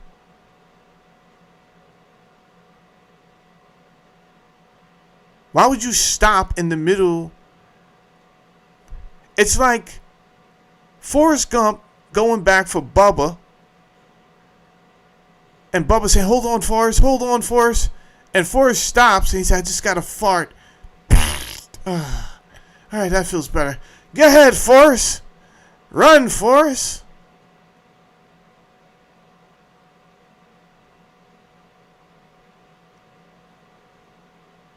In that atmosphere, Forrest Gump would have never fucking listened to Bubba Gump because his life is in danger.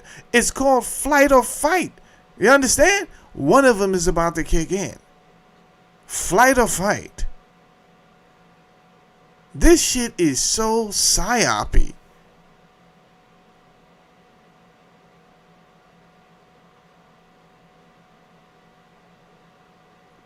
President Trump doesn't have a flight or fight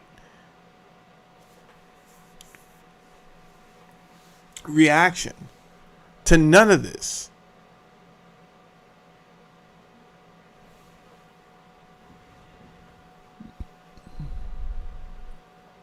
Uncle Andy says that's not JD's wife. Okay, that's not his wife. That's the president's. Okay, she's down with the Correspondents Association. Can we get her name?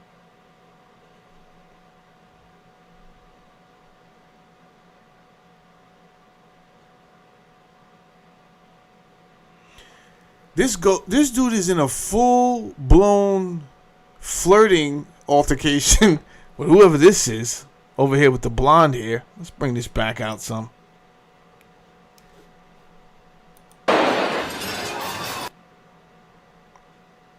Is that Caroline? Oh God, who's the blonde with the double chin? What the fuck is going on here? Is this Caroline?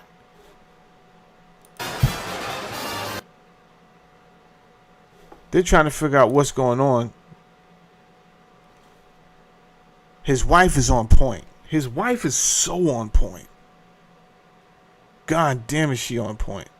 Trump has a smirk on his face. He's out to lunch. Who knows what's running through his head right now? And this schmuck behind him is holding up a fucking note that clearly says, sir, they're going to start in up. Yeah, you had one job, doofus, and that was to let him know when this shit was about to start. And you were late for that. One job. Get him the note before we start shooting. You're sitting here like a derelict with a late note.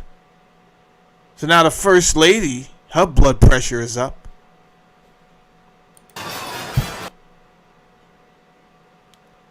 Everyone looks concerned still. Trump is still not phased. Yeah, he doesn't care.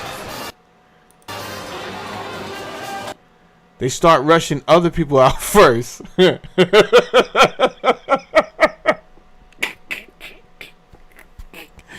Oh, God. No one comes for the president. Who the fuck are y'all rushing out? This is crazy.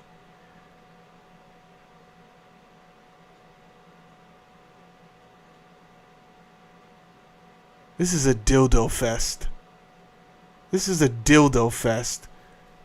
These two guys, this guy's, it's like he's on Broadway waiting for the morning paper. Extra, extra, read all about it. 10 cents a paper. Like, do you have a fucking job? Are you on security detail? Who? I want their names and their badges, these fucking guys.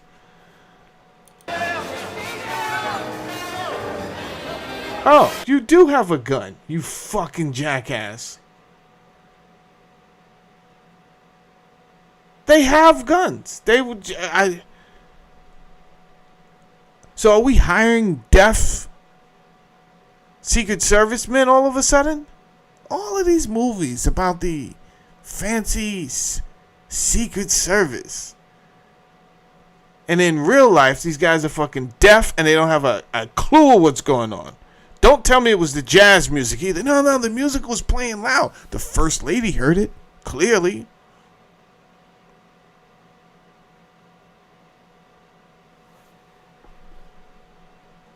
Nah, because she was at, shut up, you're fired. I just called you in here to say that. You're fired. You made America look bad last night. It's in 4K. The president is ducking, goddammit.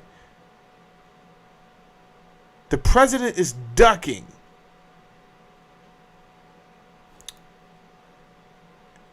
And I might say he's ducking in the wrong direction. Why are you facing that lady? Who's protecting your wife? Wait, let me bring this back. What the fuck is going on here? Where's your wife, bro? Have you not decided to protect your wife first? President is on bullshit time.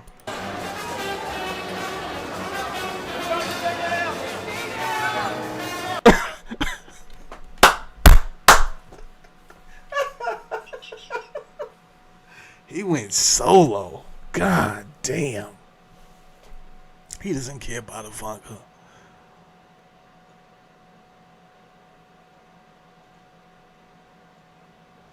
Out of instinct, if I hear shots, I'm covering my wife and my child. Out of instinct.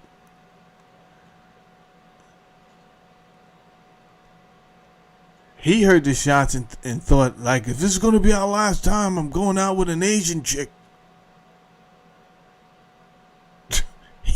He he faced the Asian girl. Someone in my chat said they seen him kissing her. I don't want to spread rumors. This is not the National Enquirer. Huh? I'm just reading what people saying in the chat. Allegedly. I don't think that shit is true. But clearly somebody in my chat said they seen it.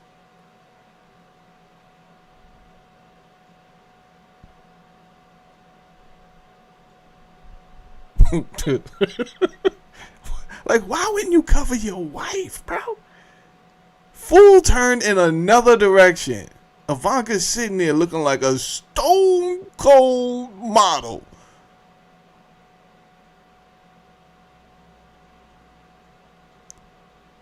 For 55 and older. Huh? If there's a modeling agency for 55 and older, she is still on point. Let's talk about it. She's making the cut. We can only choose 10. She's in the top 10. She's going. She's going. Get her in there somehow. Fuck your book. Nobody want to read your fucking book. Let's get you on a catalog somewhere.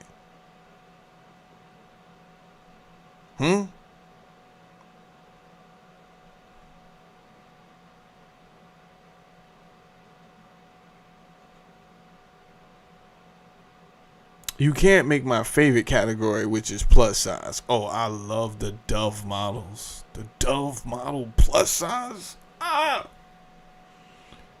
You know why? It's realistic to me. That's realistic. We all been out here eating shit we ain't supposed to be eating. So when you show me somebody thin on the fuck, like, that time is over, bro. I'm not interested in none of whatever that shit is. None of that. You got to show me some people with meat on their body, because that's more realistic. Niggas out here eating Popeyes. You understand? Shit is real right now, bro. Government ain't been doing their job letting anything pass as preservatives and extra ingredients and other. What the fuck is other? Don't worry about it. It's safe.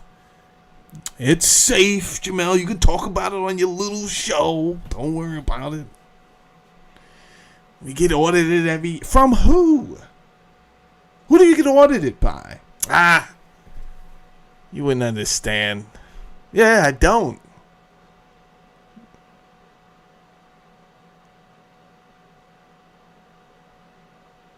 So that's our life right now. None of that skinny mini business. If it's not plus size, I don't trust it. Yeah. Yeah, Tracy. Tracy said in the 80s, skinny was in. Yeah, that's because they have not sold out as yet. They was just getting a taste for selling out the FDA and the USDA. They didn't know how much money. Right? It wasn't really until, look, Tracy, it wasn't until the Purdue company kept on lobbying to try to get that license for Oxycontin, which was not approved like 6 times, but they kept on trying to buy the guy out until they actually brought the fucking guy out. I think his name is Eric Wright or some shit like that. Brought him out. Then they said, oh, yeah, Oxycontin is not addictive at all. How many people died off of this? How many people did it lead to hospitals procuring Oxycontin as a safe and legal prescription only to release addicts out into the street? Now they can't get another hit from the Oxycontin, and now they have to go to cheaper drugs like crack cocaine and whatever the case may be. Dope. This is what happened. I'm not telling you because I read about this. I'm telling you this because my father was a victim of this. That was the very first drug. Before that, he was a minister. Yeah. He was a minister who drove trucks for Exxon. Why the fuck would he just just start taking drugs as a homeowner, husband, father, a minister. He made good money. Why the fuck would he just start taking drugs? Out of nowhere. Oh, I think I'm going to start this. No. When he had his surgery, they gave him Oxycontin.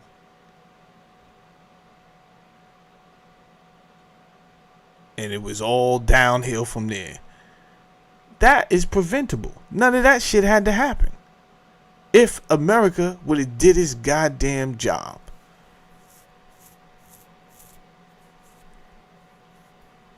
So, just like the Food and Drug Administration didn't do their job with the drug portion of that, they didn't do their job with the food either. All type of extra preservatives are added in the food, but mainly the main thing that is added is high fructose corn syrup. This shit is unnecessary and it causes immediate diabetes. and when I tell you this shit is in everything, this shit is in everything unnecessarily.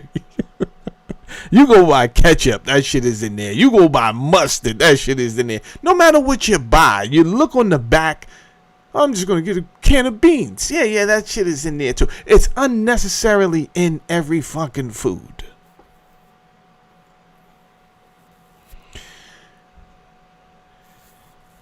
And you want to know why? I'll tell you why if you want to know why. The high fructose corn syrup can actually be created from the corn that the U.S. did allow farmers to grow and that they subsidize. See, at a certain point in America, the American government paid farmers not to grow crops.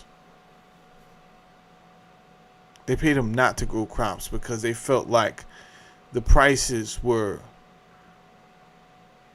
the overproduction of certain crops and the prices were going to offset the markets and mess everything up. You see? So they silently tried to pay farmers, hey, you don't even have to, we don't want you to grow any crops. But not growing crops is also going to, remember I told you earlier in my show that things are perfectly calibrated? It's also going to cause a shortage of fucking food in certain places. They think that it's going to balance it out just the way we want. Anyway, while they got that racket going on, they find out, this is during the time of genetic splicing. They actually find out by playing with genetics, they can create different type of mutations of different things. Let's not even get to the human part. Let's just stay on vegetation, because that's where it starts, with being able to splice and mess around with some vegetation. Anyway, they mess around with the corn. As they're doing all of this stuff, they figure out they can make a synthetic sweetener. Now, this really is going to help out because now they don't have to have all these banana wars and all this shit, silly shit.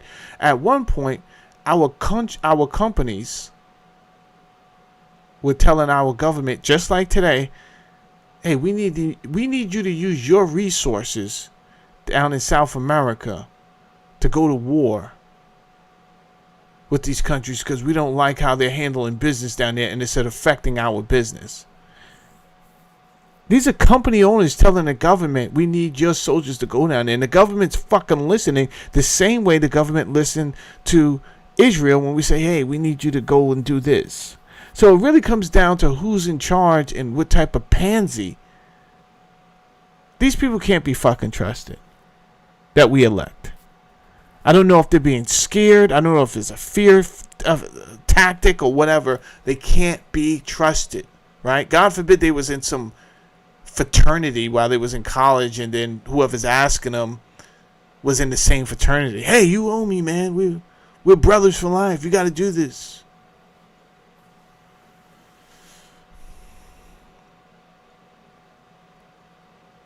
Anyway, There's a whole thing about the banana wars you guys could look up. Sugarcane shit. But that's real sugar, right? They figured out how to make synthetic sugar from corn. High fructose corn syrup. So they go back to the farmers now in the United States and say, you know what? We know we told you not to grow any crops, but there is a crop that we don't mind you fucking growing. And this is why if you ever take a drive to America, you will always and consistently see this one fucking crop, which is corn.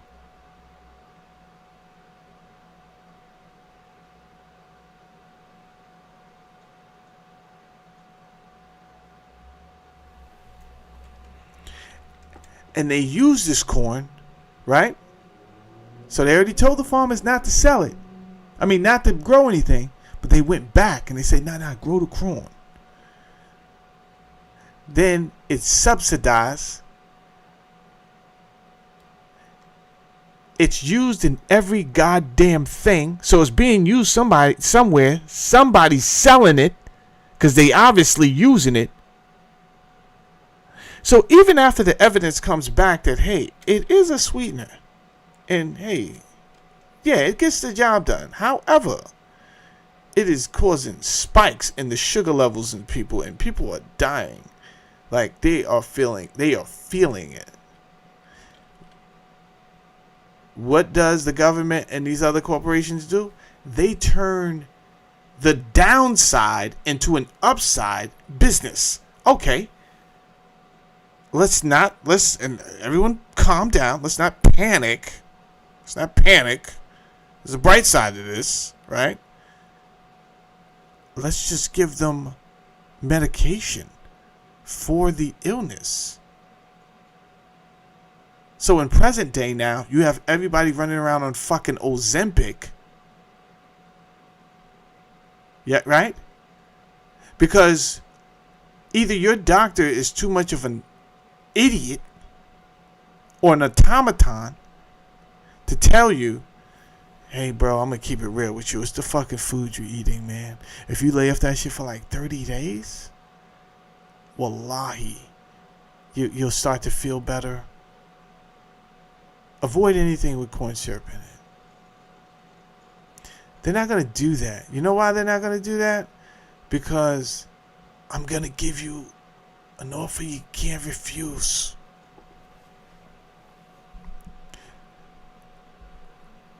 When the Godfather says it the first time, right? An offer that you can't refuse is not always death. Sometimes it's a high amount, right? You can't refuse this offer. This offer's good. Take it. These are called drug salesmen. They come into the doctor's office and they set up some type of fucking agreement that if you sell this amount, you get this money here. Right? Here's even a few samples here. There's a lot of fucking backhanded shit going on. That should not be going on. That should not allowed to be going on. But the pharmaceutical company the industry is so big. How can you understand? Who wants to shut it down? The people that's going to vote on shutting this shit down, they're just going to go visit them and offer them something. Everybody's for sale.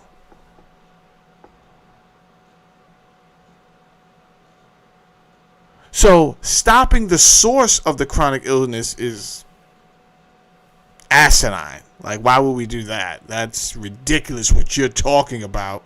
It is anti-Shemitic. And it's unpatriotic. Right? And at this point, I'm going to have to inform the IRS on you.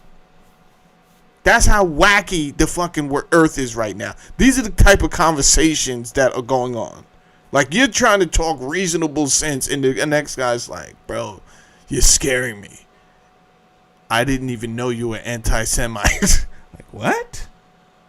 The fuck are you talking about? I mean, your conversations are kind of far out there, my dude.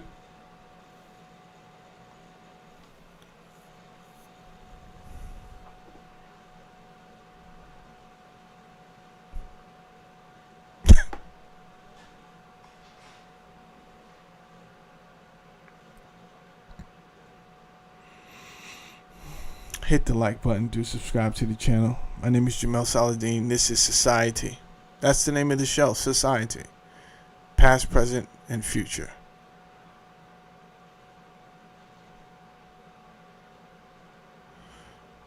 We're taking an L right now, American citizens.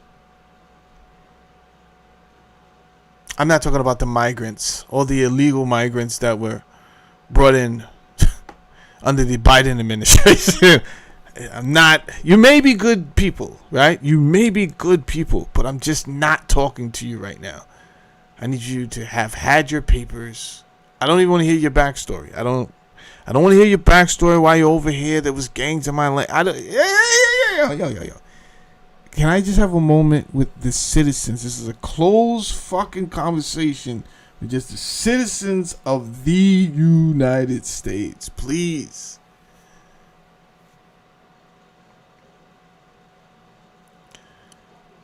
We're taking an L right now. Over and over and over again. And we cannot allow distractions like race or who's running around with a plastic strap on. I don't give a fuck. We have to find a way to mobilize because it is out. The PSYOP shadow government, it started out great, right? Trump was like, yo, we got a shadow government. And everyone was like, shadow government? That sounds shady, no pun intended.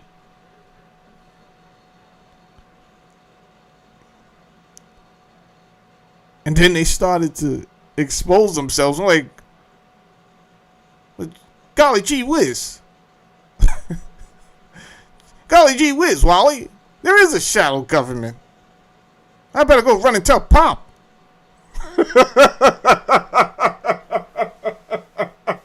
What do you want to go do something like that for, Beaver?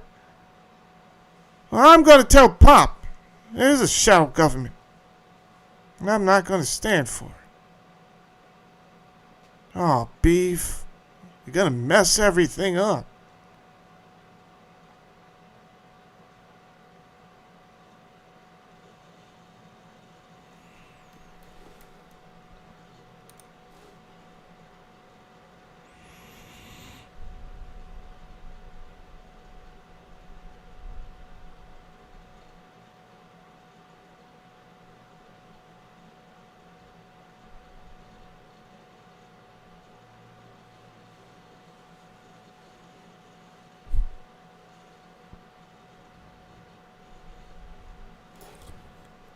Hold up, I was just about to read his comment.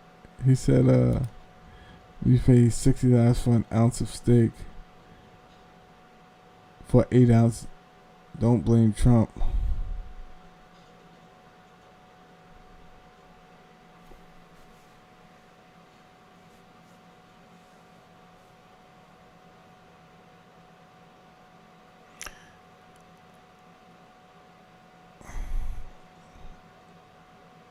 Kurt, I've been paying $60. I had to think about it. Kurt, when I go to steak, what do you eat? What steakhouses are you going to, Kurt? Let's talk about that, blood. What steakhouses are you going to? Right? I don't go to a lot of steakhouses, but I can tell you this. My bill been $350 when I go to a steakhouse. My bill been $400 for 3 people when I go to a steakhouse. So I wouldn't even know the difference.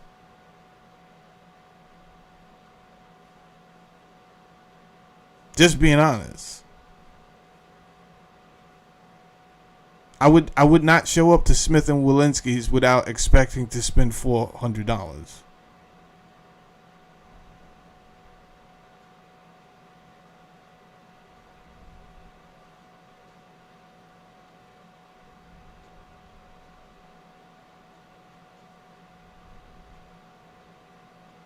Oh, Texas steak. I don't eat.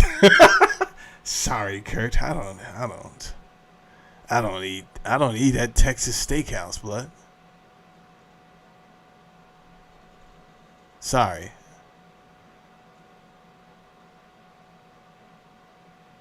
And Kurt, if you ever like, yo, Mel, I'm in town.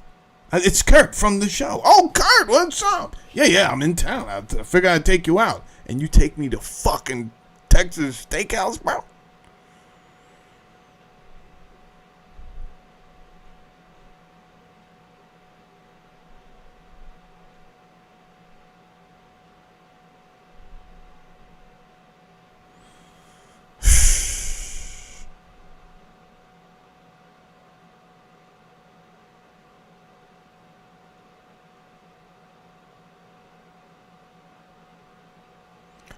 Aubrey, come here.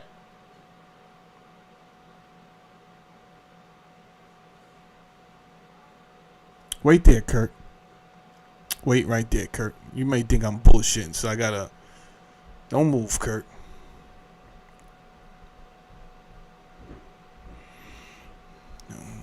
Don't move.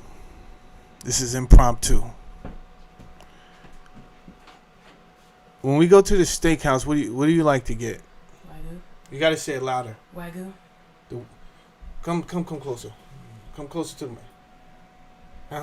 Wagyu. You get the Wagyu. Yeah. What does your mother usually get? A ribeye.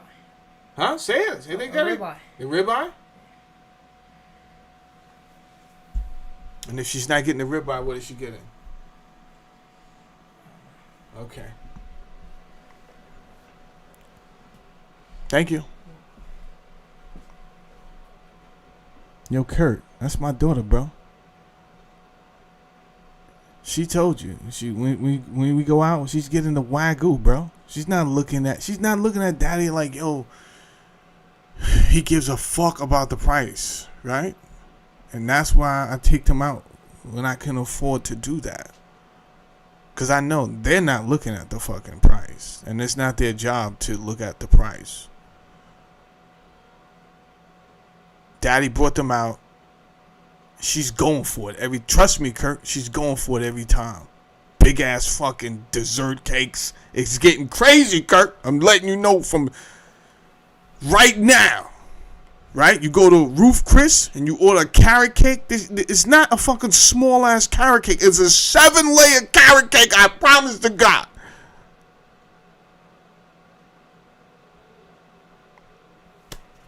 So no, I'm not going to blame Trump for the steak I already been paying $60 for.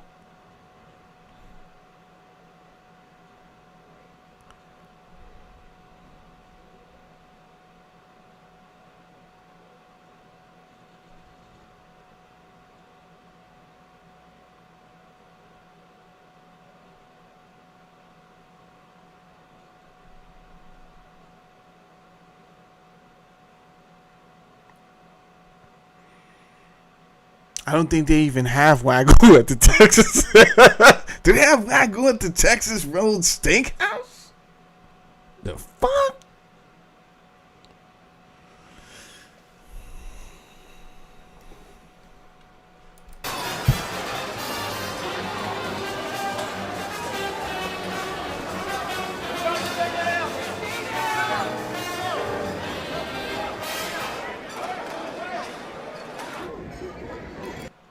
We got a better look here.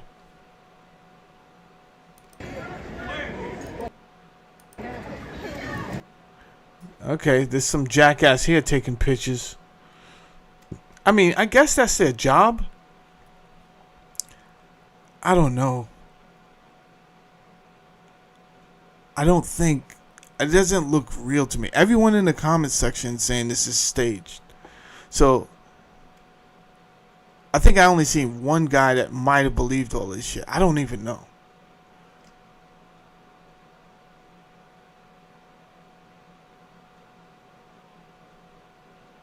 But it doesn't look like...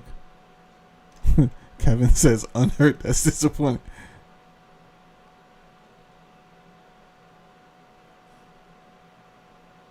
Okay, Kurt. Okay, Kurt. Yo, Kurt, I'm just fucking around with you, man. Kirk is still on the stakes. Yo, bro, I'm just joshing around a little bit, Kurt. He says, yes, they do. They do offer the Wagyu. You can get it from the least expensive to the most expensive. Yo, bro, I'm just bullshitting, bro.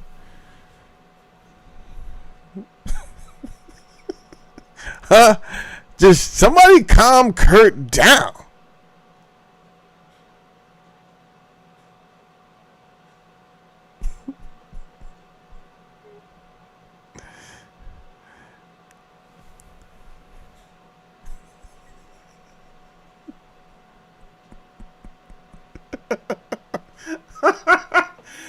Oh, God.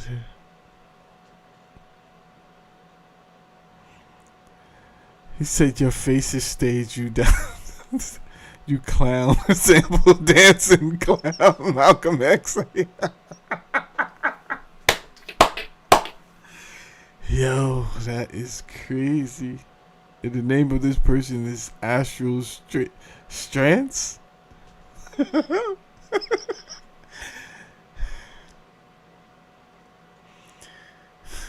You either gotta love where we're at in 2026 or I don't know.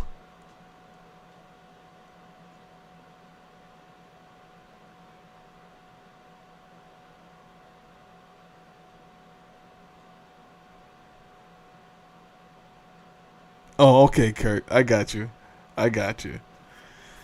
Yeah, I'm just bullshitting with you, bro. I'm trolling, bro. Don't pay me no mind.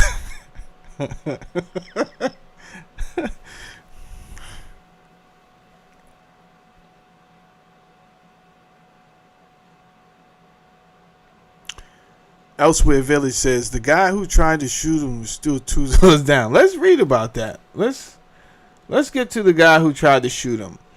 So the New York Times, Trump describes gunman attack at Washington hotel. President Trump was rushed from stage of a dinner hosted by the White House Reporters Association.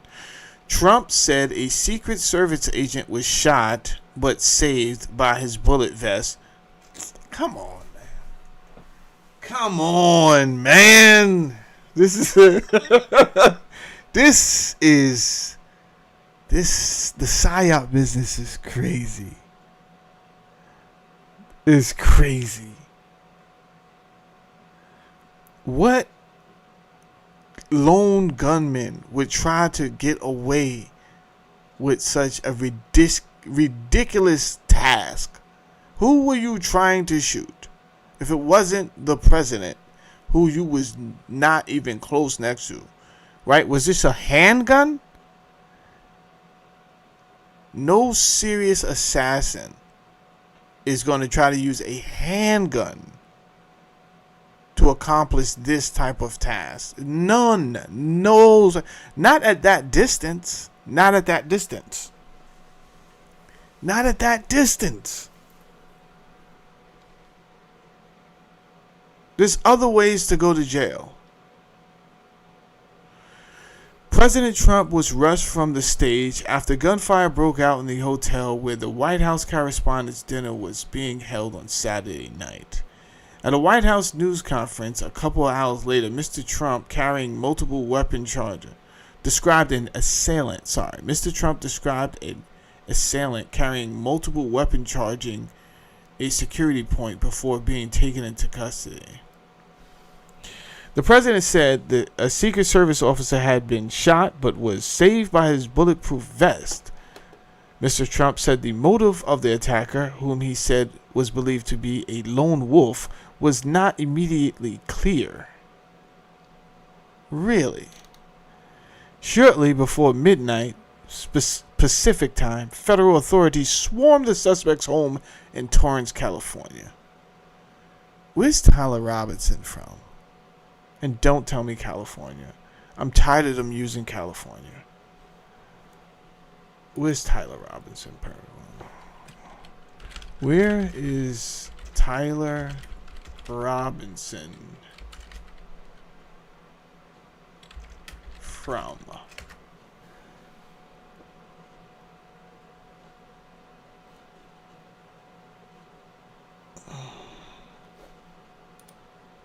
Well, he has his own wiki. You did it. You did it, Tyler. You did it, bro.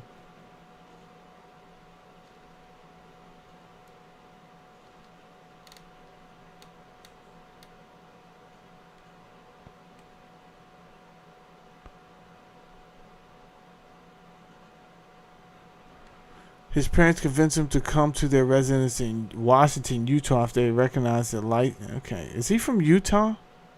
I've been to Utah a number of times and had a great time down there. Religious fanatics. Religious fanatics.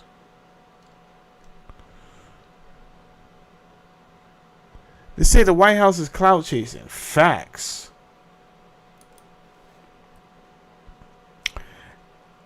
Are they clout chasing because they don't want you to pay attention to their response and the illegal war? Right? So after the 2-week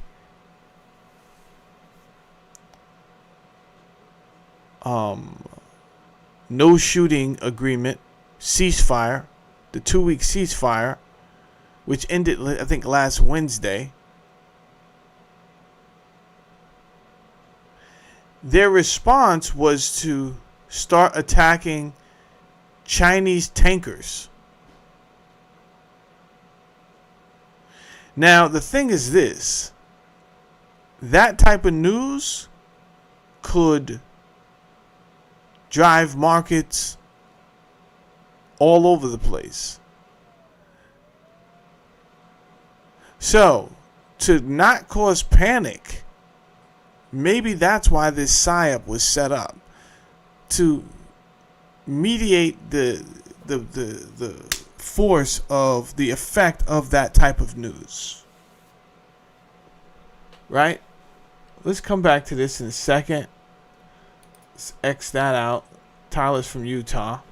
Right? Okay. America stops Chinese tankers off the coast of Iran. Let's see what we get. Iran ships sneak past U.S. blockade as Navy hunt goes global. Second of all, let's not let this go over your head. Navy commander quits. Just a few days ago, Admiral Alvin Holsley, was that him? No, that's not him. It was John C. Phelan, resigned. Secretary of the Navy, effective immediately. You see? So you need a PSYOP. You need a PSYOP to start breaking shit up in between, because we won't get none of. It's too much information. It is too much information, people. This is why I don't do a show all the time. If you notice, I'll break up. I'll stop doing shows for a long time. It's by purpose. I'll start talking about some other shit, right? Because if you're talking about it every day,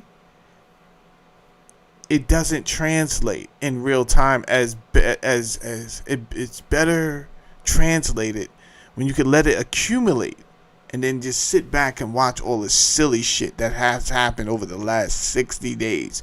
You could put it together better.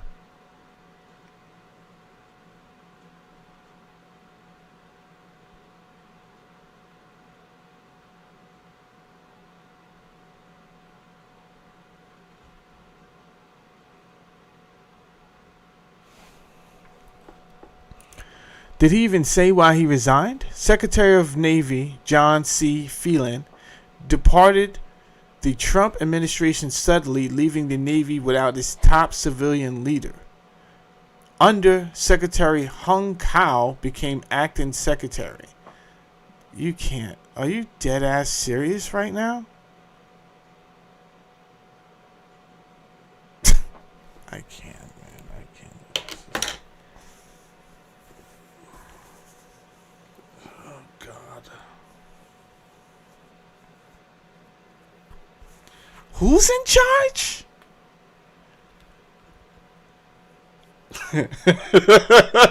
What in the fuck? Hold on. Hung Kao. Is that your real name, bro? Your parents were Chinese? we might have to go to war with the Chinese, bro. How are you going to feel about that? Hung Cao is an American politician, retired Navy captain, and Vietnamese refugee. Oh, he's Vietnamese, all right. Refugee who assumed office as the acting United States Secretary of Navy on April 22nd, 2026. A Republican and former operations officer. He previously served in 35th. Okay. Let's ask Gemini.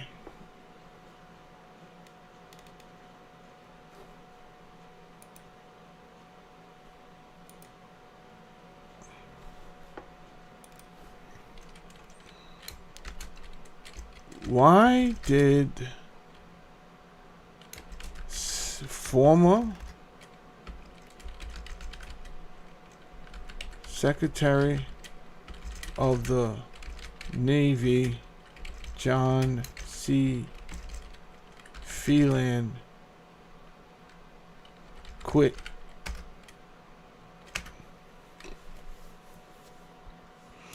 Based on the most recent reports of April 2026, John Phelan resigned as Secretary of the Navy effective immediately. I know that.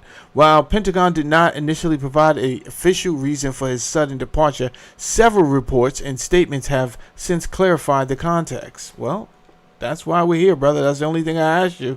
The fuck are you going on and on about? Disagreements over shipbuilding, according to the... That's lies. That is lies. That is a lie. Who believes that in the goddamn thing? Do you believe that former Secretary of the Navy, which I believe to be the highest position in the Navy, resigned over shipbuilding disagreements? Shipbuilding disagreements. Here's a thought. It's only a thought.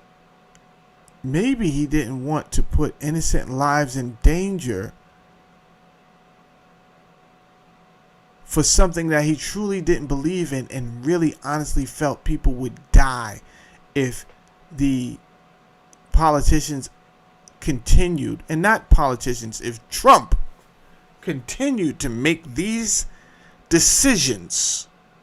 If Pete Hegseth, who is not qualified for his fucking position,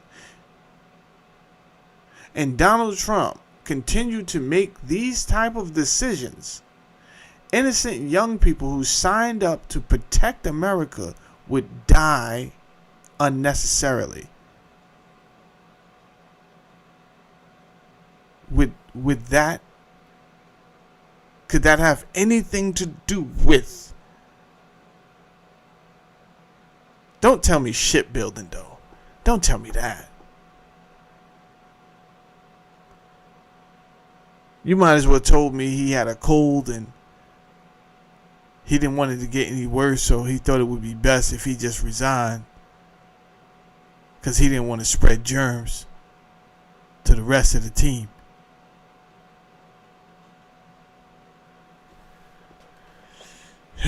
Crazy.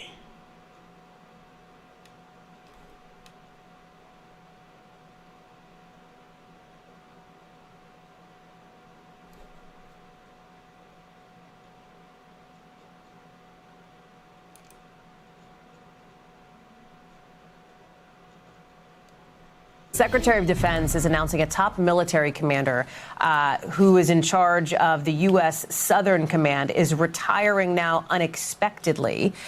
Remember, this is the region, of course, where those escalating attacks against boats in the Caribbean, those boats off the coast of Venezuela that the Trump administration has said have narco-terrorists on board. We're just getting in a statement here from the Admiral, writing in part, "It's been an honor to serve our nation, the American people, and to support and defend the Constitution for more than 37 years. Secretary Hegseth says Admiral Alvin Halsey will retire at the end of this year. It's not clear why it's happening now, but it's coming, of course, as the president is stepping up that military campaign in the Caribbean, not just on the boat strikes you're seeing here, but as we reported right here last night with those authorization of the CIA operation inside Venezuela. We thank you for watching, and remember... Shut up. Oh, God.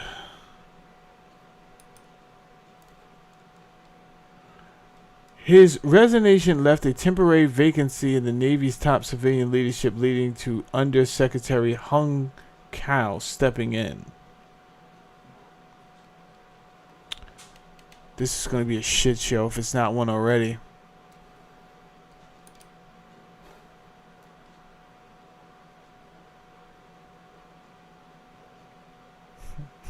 And they said the party went on despite the gunfire.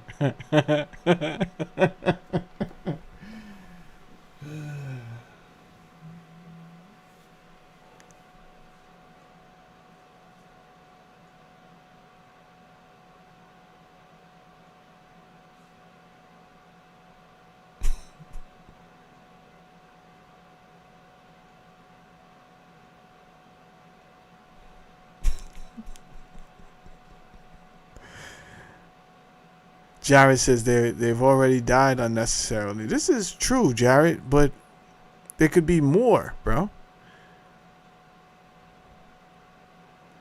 So if we can stop, 13 people have died unnecessarily. Do we need thousands dying? More?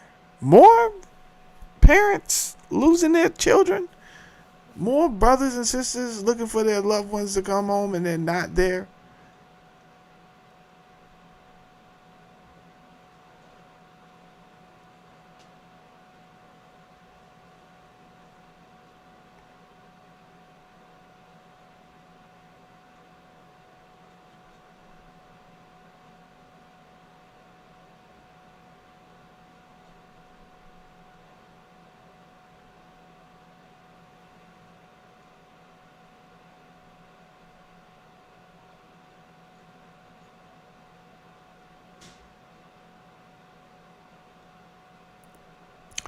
Craftman says, do you know what America's paying? He meant to say paying right now for a barrel of gas. Crude oil, you mean? He says $90. Do you know what China is paying? $320.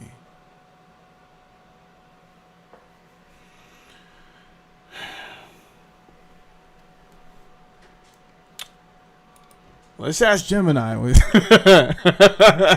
Since you're on the topic, what is the United States paying for a barrel of crude oil currently? And what is China paying?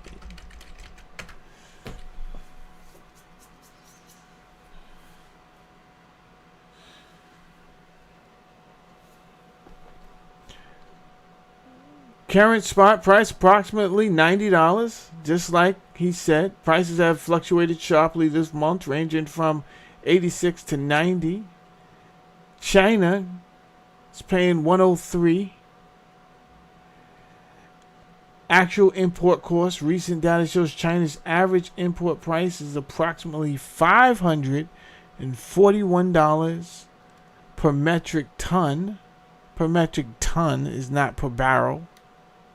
So, they're only paying 103. But actually, it says conversion. This translates roughly to 74 to 77 per barrel, depending on the specific density of the crude oil. So they're actually paying less than us.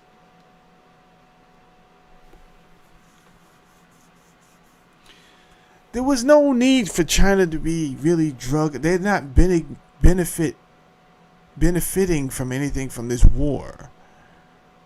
Why would they need? They've invested over decades into this geography, right? For the Belt and Initiative.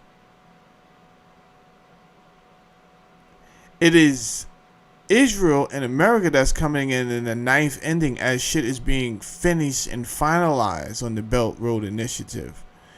And saying, oh, yeah, you guys almost done? Yeah. So we want all of that. See? If there's a dime sold in the park, I want some of that. See?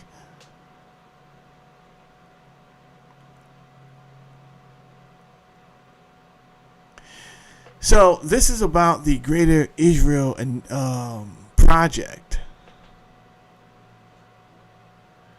And again, we should, as Americans, we should not have been drugged into a conflict that doesn't benefit us. It's taking from us the lives, the resources, and we have so much to work on ourselves. But at this point, we don't know how to stop the treason that is rampant. There's rampant treason. I've never lived in a house with roaches, so I don't know the first thing you should do. But if I did, probably the first thing I'm doing is calling a professional to say, listen, stop. Like, what do you do? I already know what they're probably going to say. They're probably going to say, we got to bomb this whole fucking house. By bomb, they do mean use chemicals, which in case you cannot be here when we do this, right? We have to reset this to 0. So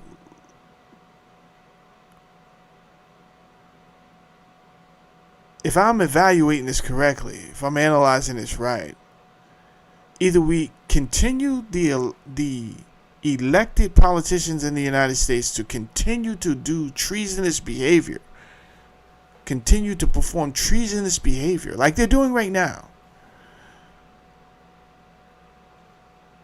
It's treasonous on every sense of the word. It's treasonous to humanity.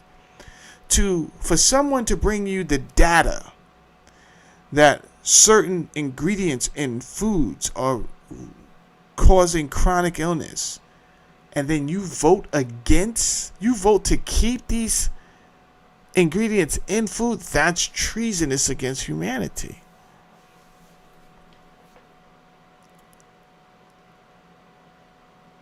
So there's so many different levels where simple rationale, which you think what a politician should do, they're just not doing the simple things for us, for people that were born with a social security card and an American birth certificate.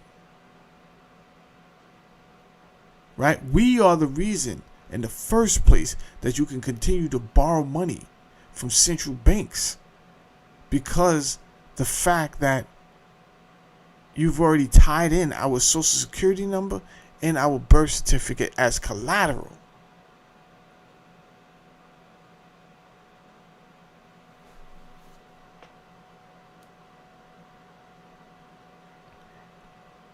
And that's overlooked and no one cares. No matter what color you are, right? You could be the whitest professional who did everything right. You found your spouse, you bought the house, you got the dog, you kept your credit clean. They don't care about you either. Clearly. They don't care about your membership to the clubhouse. They don't care about what car you drive. You're going to be put in the same predicament that the black poor kid who doesn't know how to speak English, wears his pants hanging down, he's listening to this stupid ass rap, right? He doesn't have any skills.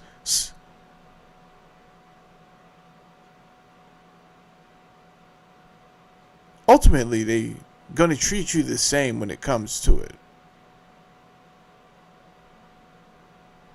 And then everybody else in between.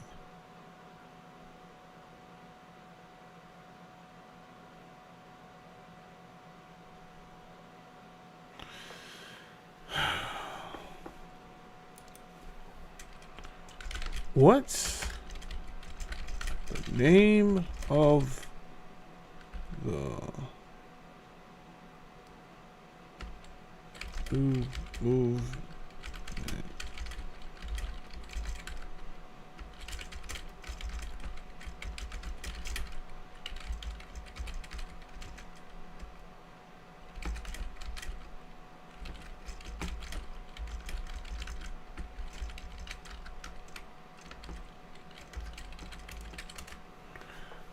Everybody hold tight. I'm trying to get something for you. All right. There's something called Not One More Dollar. Let's see if I can look them up. www.notonemore.com. Let me see what happens here. I don't know what's going to happen here.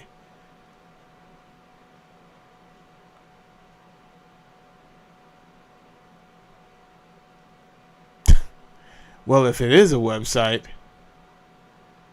good golly gosh, beef.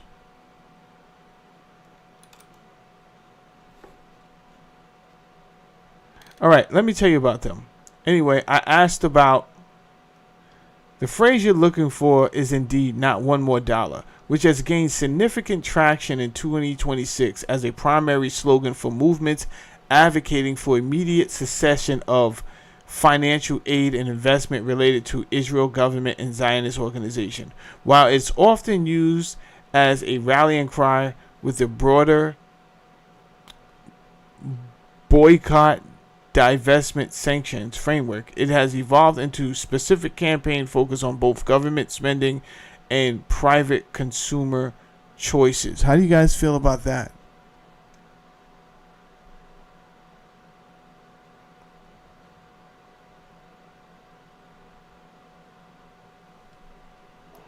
Does this sound like something? I want to see if they have a website. Do they have a website?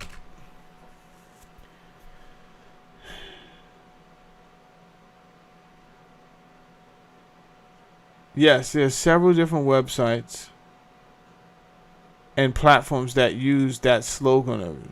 Okay.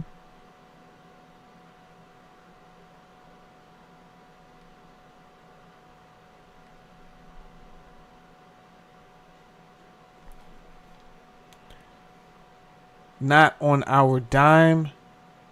This campaign specifically targets state-level funding and tax-exempt status of organizations that support settlement expansion and is currently focused on legislation action to ensure not another dollar is spent on such. Okay. I don't know why the website is so hard to find. So let's start with. Hold up. Before we hit a link, let's go. Let's read this one. Not my tax dollars. This is one of the most prominent 2026 hubs. It features an interactive map showing how much federal tax money from specific U.S. city goes towards military aid and suggests alternative domestic. Okay. That sounds like something we're interested in for sure.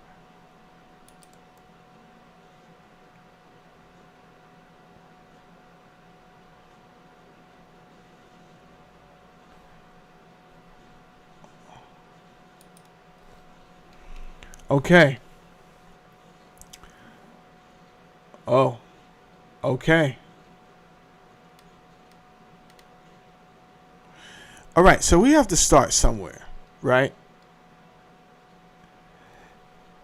And I think we have to mobilize. And instead of asking you guys to go out there and start a organization, I'm just brainstorming, and we're going to throw up some ideas. And my ideas is, okay, one of them is we have groups like this, notmytaxdollars.org. Maybe you research a group like this, and maybe you get involved at whatever level you're comfortable with.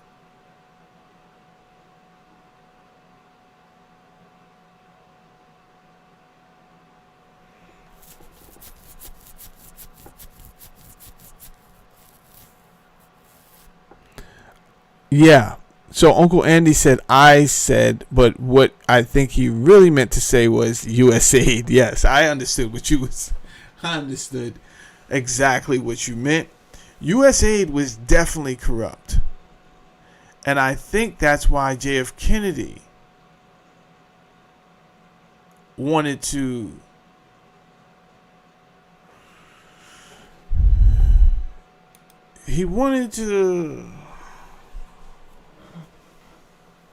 I think he was feeling conflicted about how we were using the aid, So there's a lot of rumors why he might have been taken out.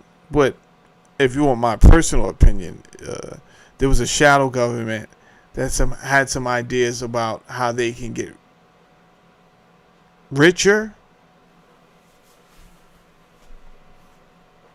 in order to do that. In order to get an omelet, they were going to have to crack a few eggs. And if anybody was involved. So we're talking about mutiny. And we can clearly see it in 4K. You give somebody a certain job and they form these relationships. They have a black budget to travel. Somebody like Alan Dulles.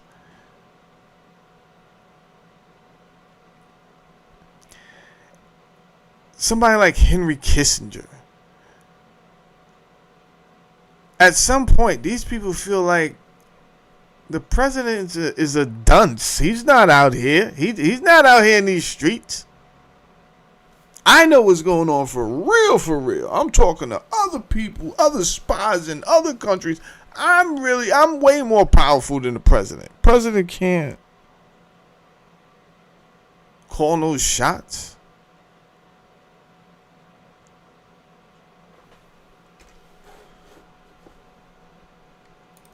Give me a second.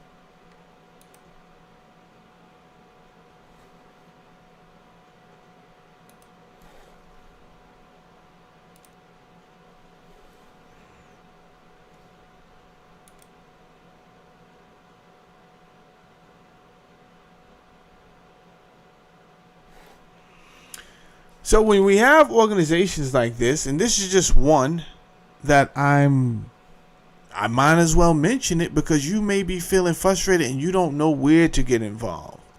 But there are groups out here like Not My Tax Dollars that are mobilizing online because that's what it's about. It's about evolving and adapting. So we've evolved to the point where everything, every which way we communicate is almost all digital, right? Which is dangerous. People don't even have house phones anymore, right? We're all using Wi-Fi because we got smart TVs. So they find out how to get us, they force us to adapt slowly.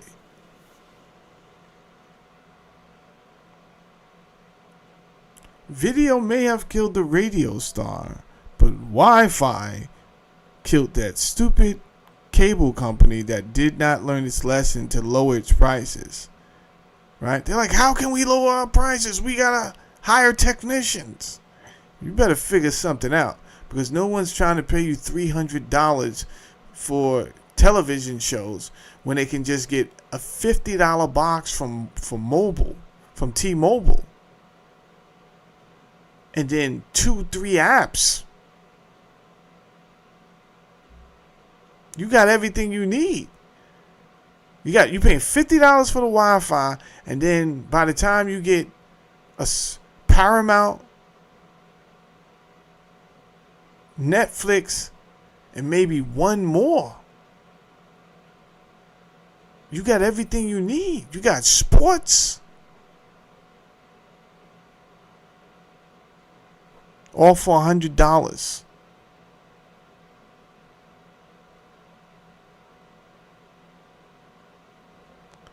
Adapt and evolve. So the entire framework for which we communicate now is Wi-Fi. The downside to that is if there's ever an EMP, we're cooked, toast. Whether it's a natural EMP or a synthetic EMP, we are cooked, Jack. You understand? And that's when the real chaos comes into play.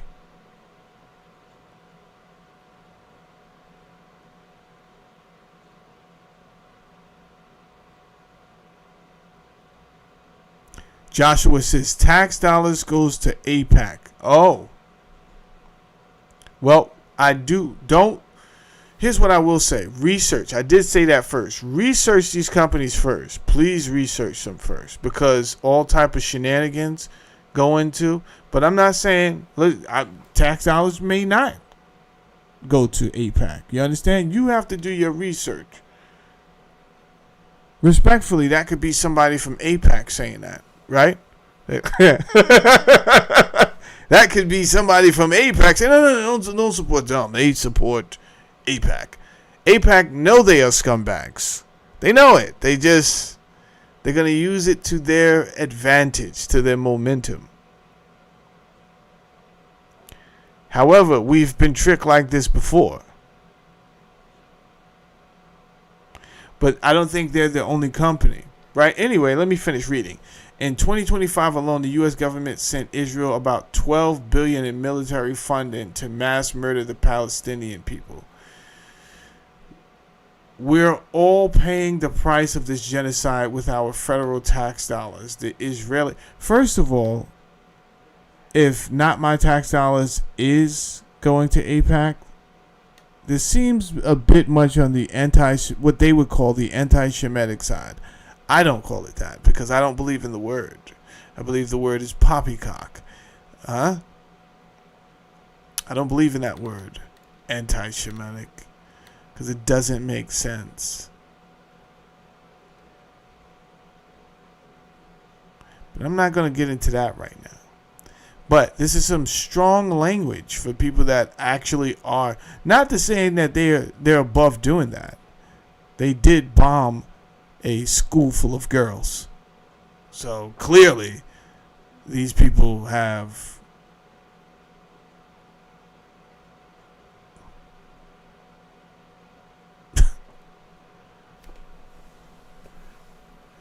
we're all paying the price of this genocide. With our federal tax dollars, the Israeli military has dropped the equivalent of 13 Hiroshima atomic bombs on Gaza. Destruction on this scale impacts all of life on Earth, accelerating climate collapse.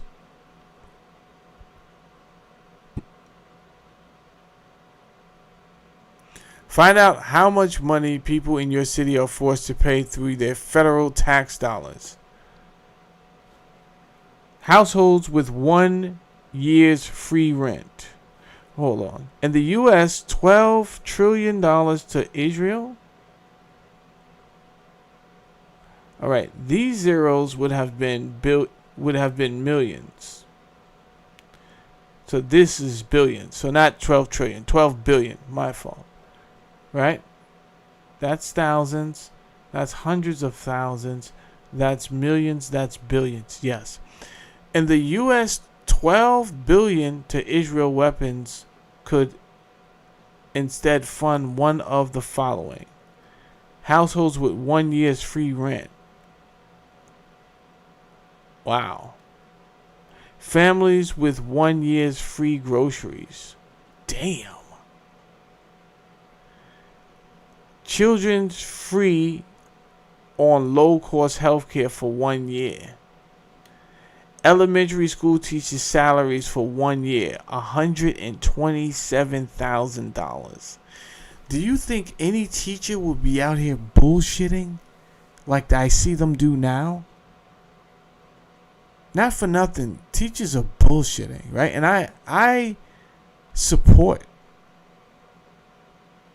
I want to support teachers. I want to support teachers because I feel like that job is just as important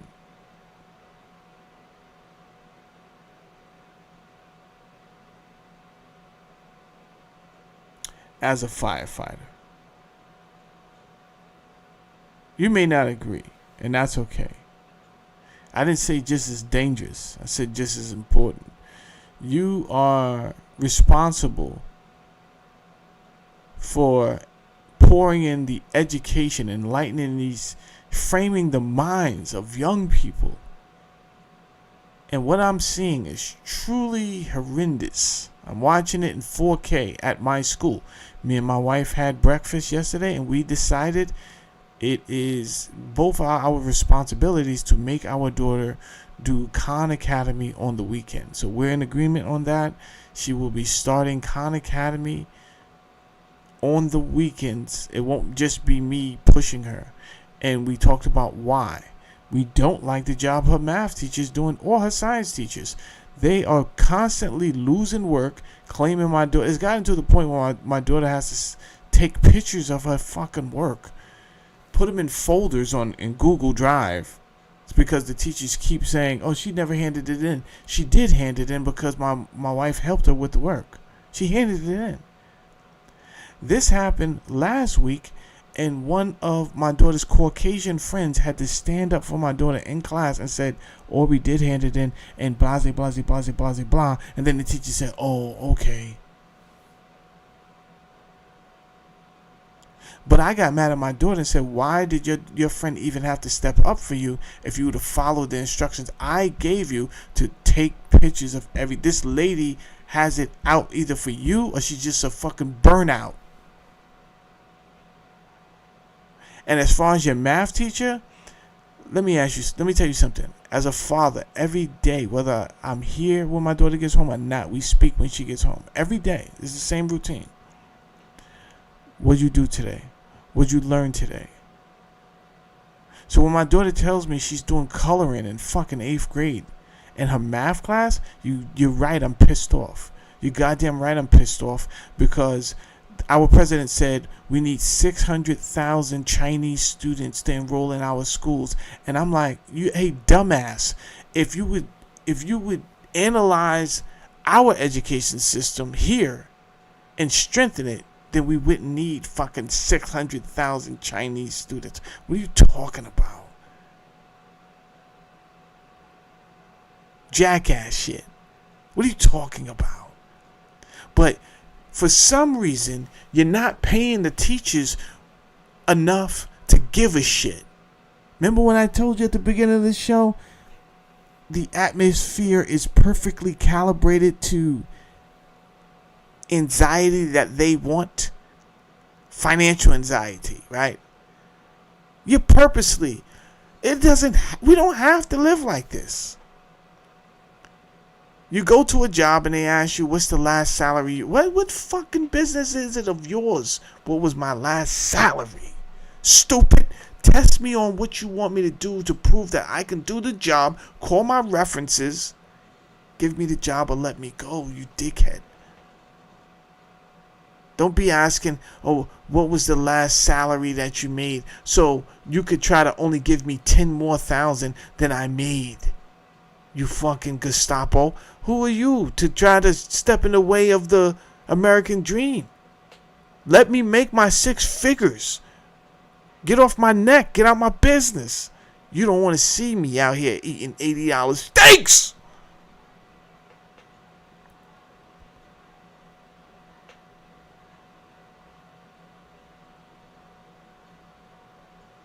Yeah. All right, later on, Winter gotta go.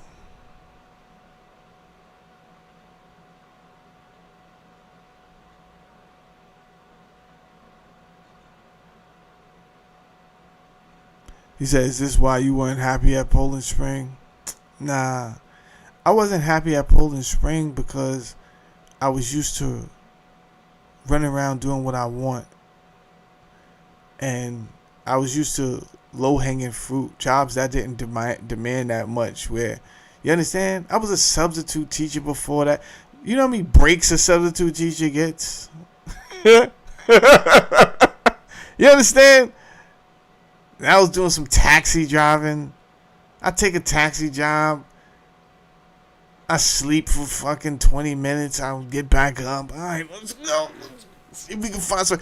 When you have that type of work ethic, and then somebody puts you in a organized work, that's why I was unhappy. I have to come to work from miles away every day. I have to get up at 3 o'clock in the morning. And there's a program here? No, that's why I wasn't happy at Poland Spring. Anyway, it saved my life.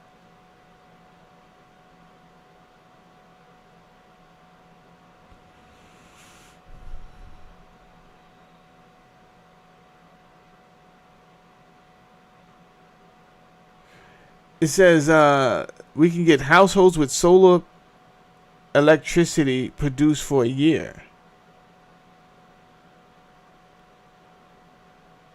Would an EMP knock that out too? If we got solar panels, I think the first wave of impulse would destroy those solar panels.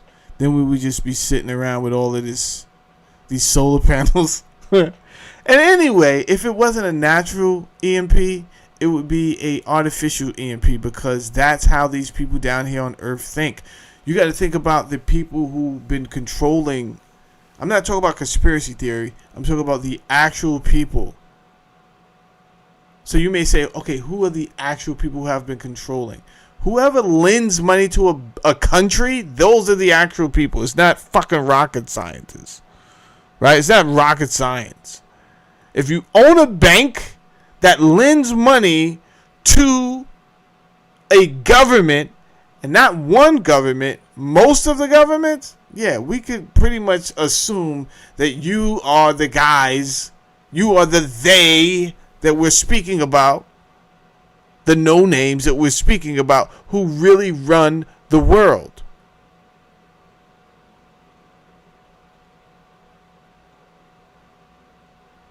Salute. I am within.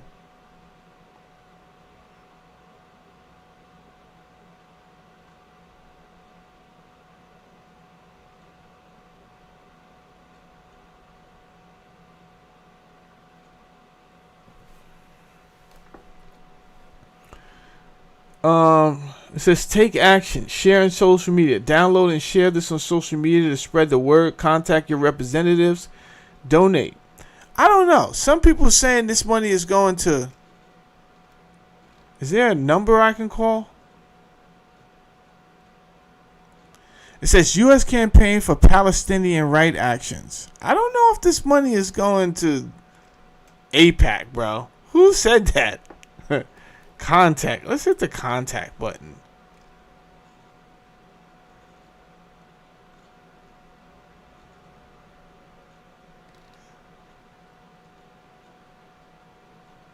I'll tell you what. Here's a number right here. I can call it. But I'm going to email them. We're going to find out. Somebody's up here lying, bro. Somebody's lying, bro. Let's call them in real time.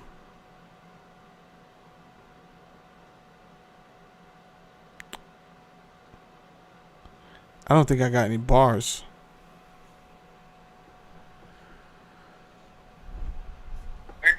For general inquiries, press 1. For questions about donations or to speak to the development department, press 2. For media inquiries or to speak to the communications department, press 3. Thank you. Let's do general inquiries. We are sorry. There is no one available to take your call. All right. Please record your message after. We're not doing that. It is Sunday.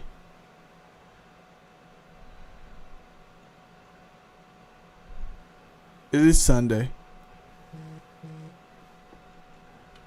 All right. We'll get to the bottom, but I don't know if this company is actually giving money to AIPAC. I think that might be propaganda. People that want to confuse people. But it could be true too. Anyway, you got to do your research, because I'm going to do mine. They're talking about indigenous struggles, black Palestinian solidarity, colonization and gentrification, myth of citizenship, faith washing, Palestine is a feminist issue, Palestine as a queer struggle. Jesus, it's not sounding good so far. Palestine reproductive justice issue.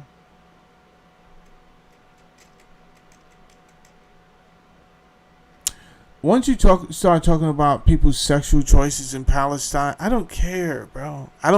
Listen, I'm gonna keep it real with you. I don't care if people don't treat you nice because you're a homosexual. I don't care. Right?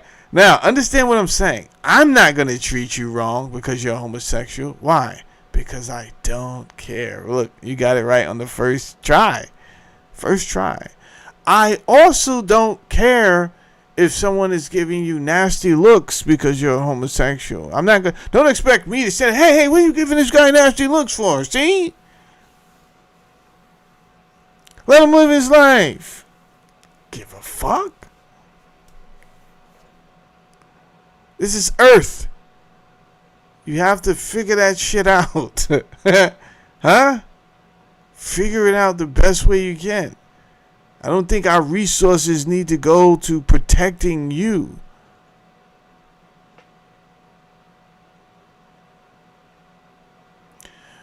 Whether we like it or not, your choice is known as a deviancy. It's not whether I think it doesn't matter what I think about what you do, because I don't think about what you do. I just want you to know that in this society, where men and women are joining at the hip and having offspring,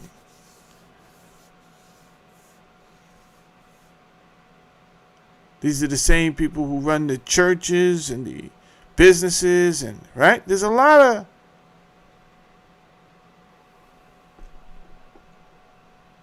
straight people. And I would probably say there might be more. I'm not sure on that. Life is getting very different, becoming very different. But there's many people that still want to hold on to the heterosexual culture. Do we have any groups that stand up for the heterosexual culture? Are the heterosexual culture rights protected? Is our culture protected like it is? People out here raising money for heterosexuals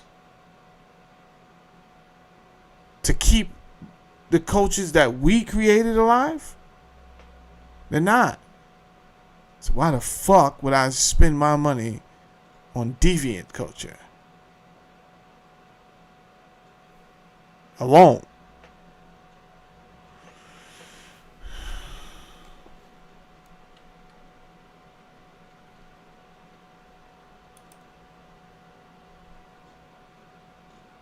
Anyway, Uncle Andy, are we done here, bro?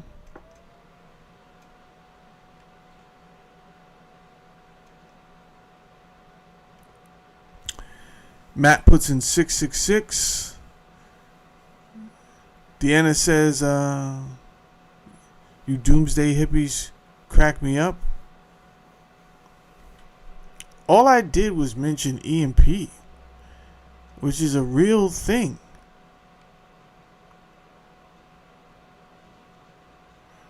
I don't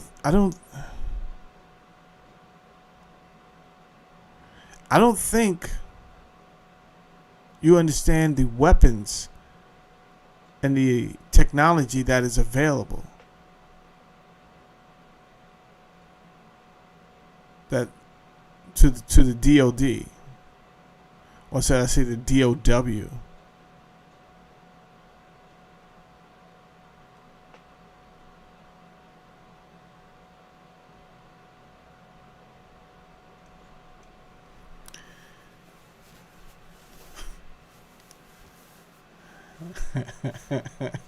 Fine, don't plan for it.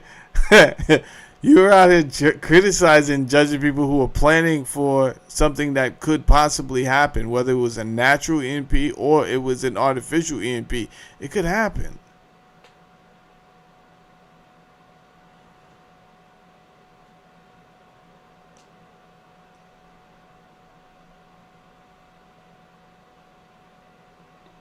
Yeah.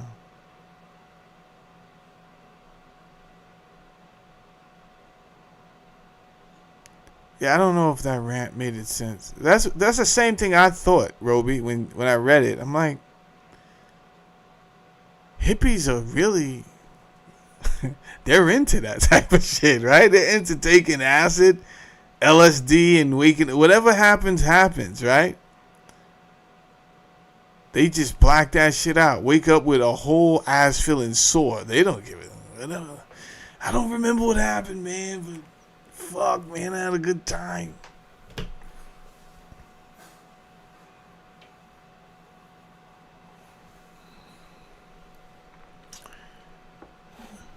All right, party people. I think we're out of here until tonight.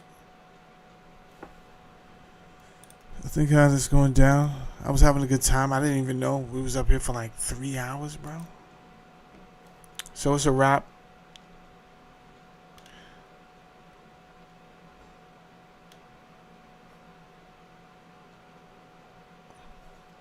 So I just wanted to say this, Uncle Andy. Look at the numbers. This is how hypocritical YouTube is, right? I just wanted to say this at the end of my show.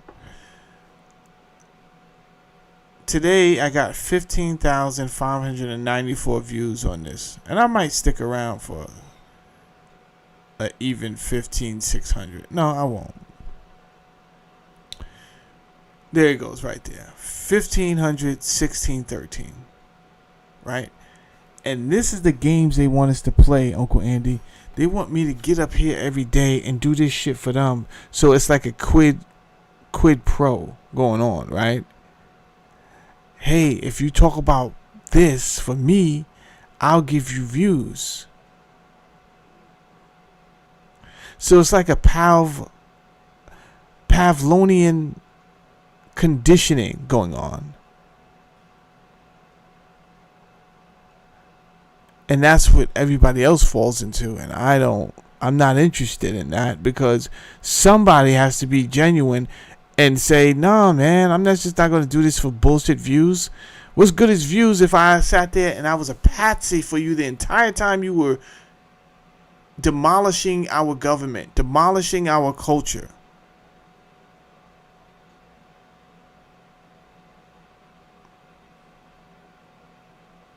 Yeah, you know that was coming, bro. You know that was coming, right? But guess what, Uncle? I did as best as I could for today. God knows if I would have went into... I had to stop myself a couple of times from really saying things that would have had us at 12 people in here the whole time. Had to stop myself a couple of times. All right. That being the case, let's just get up out of here. Show is over. I'll play one of my jazz songs before I leave.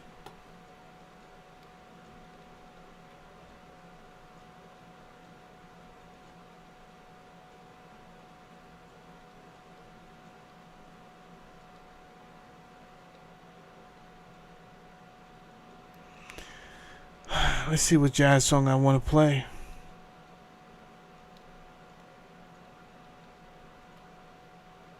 I haven't heard this one in a while. Oh.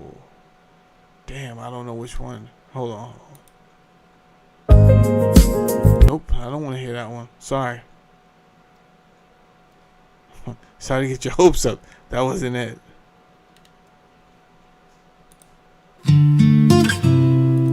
That's not it.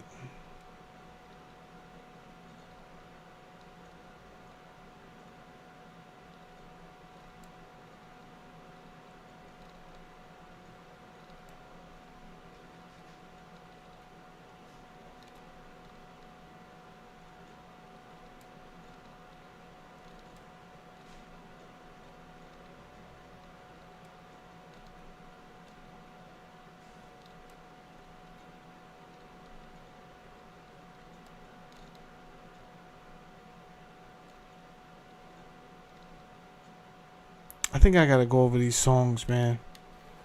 I really gotta go over these songs to narrow this down. I have way too many songs.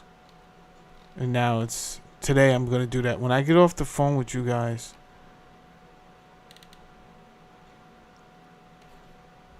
I mean, not the phone. When I get off the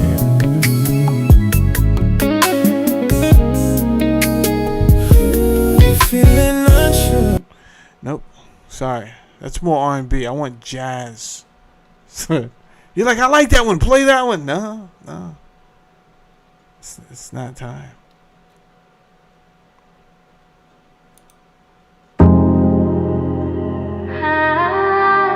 Nope. Sorry. We're going to find a jazz song. I have a lot of reggae up here. I have gospel up here I've been making. What's this?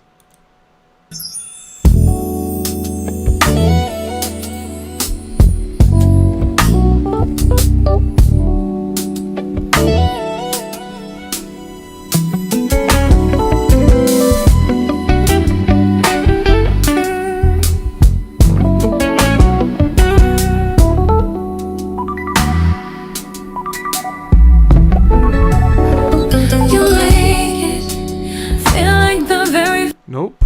That's more R&B.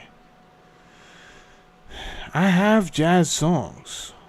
Where the fuck are they?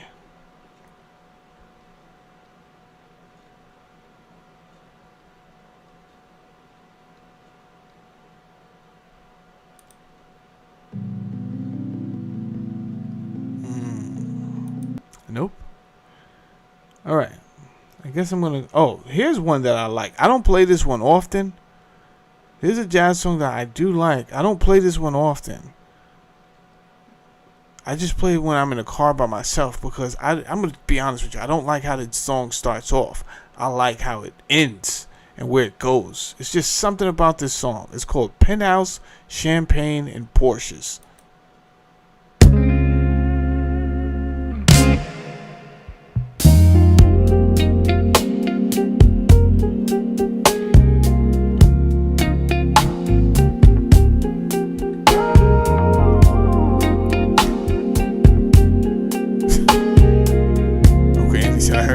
Heard that.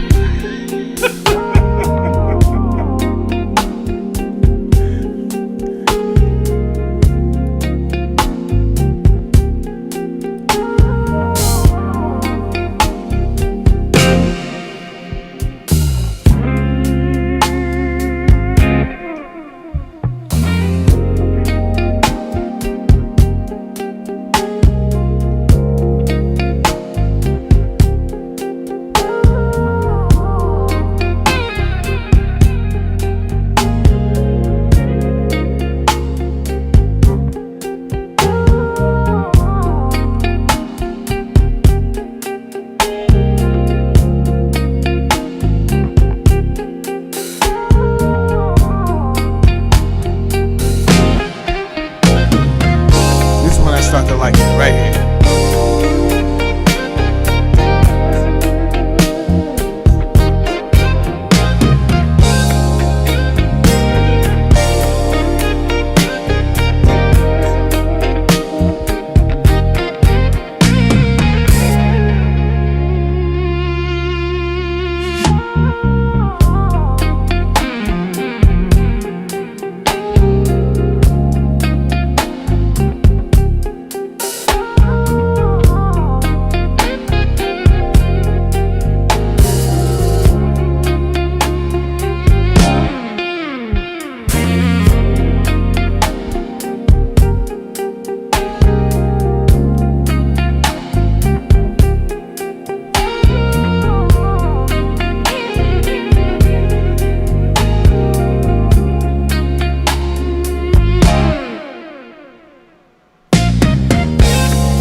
Thank you. That was the Penthouse, Champagne, and Porsches by Jamel Saladin.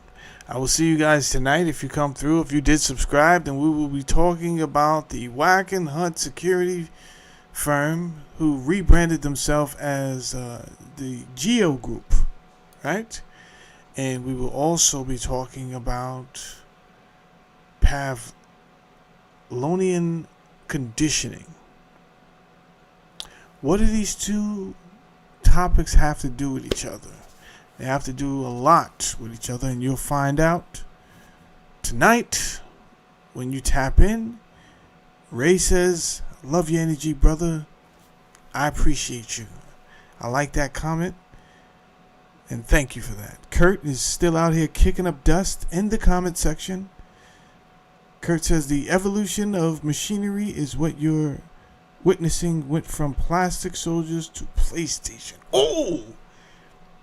It's a shame you have such a thought-provoking comment at the end of my show, Kurt. You spent the entire show dilly-dallying, performing tomfoolery throughout the entire show, and at the end of the show, you want to say something I do want to respond on, because it was the green little soldiers that expanded the imagination of people of my time. If you wanted to see something like elaborate and creative, just step in my room as a youngster.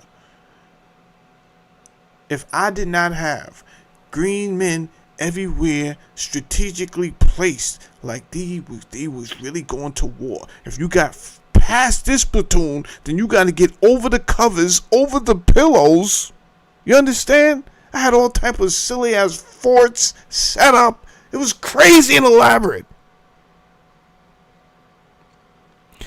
And my brother used to just watch me play with my toys. That's how good I was. Yeah, no, I just want to watch you, bro. Like, I don't even want to play.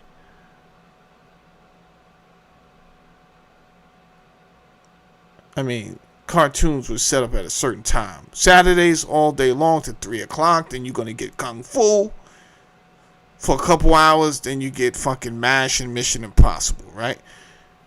In the morning, during the weekdays, early mornings was cartoons. And right after school, then there was no more.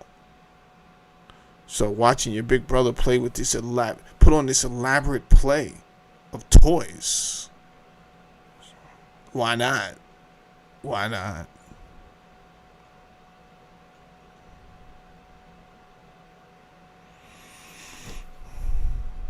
I do think this was good for the youth. Imagination. And I'm not saying I had fun when PlayStation came out too. Don't get me wrong. I am a Street Fighter 2 kid. So I started playing Street Fighter. I don't remember Street Fighter 1. I don't. I remember Street Fighter 2 in the arcades. If you grew up in Westchester, New York, or even in the Bronx, sometimes your family might want to take you. Let's go see a different country. It's not a different country. You just crossed counties, went from the Bronx to Yonkers, and right on Central Avenue, they had a Nathan's, right? And if your family wanted to take you out and show you the kids a good time, they take you out to Nathan's, you eat a hot dogs and some cheesy fries, and then you spend bunch of quarters, go in there and have a good time. I discovered fucking Street Fighter 2 in there and lost my mind. Like, what? I came here for the Donkey Kong and the Pac-Man. I left discovering something that I've never seen before. What is this?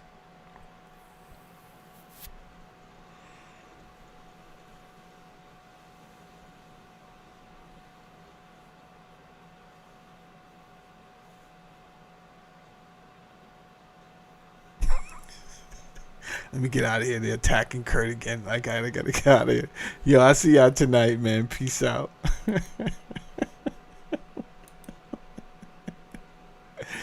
Yo.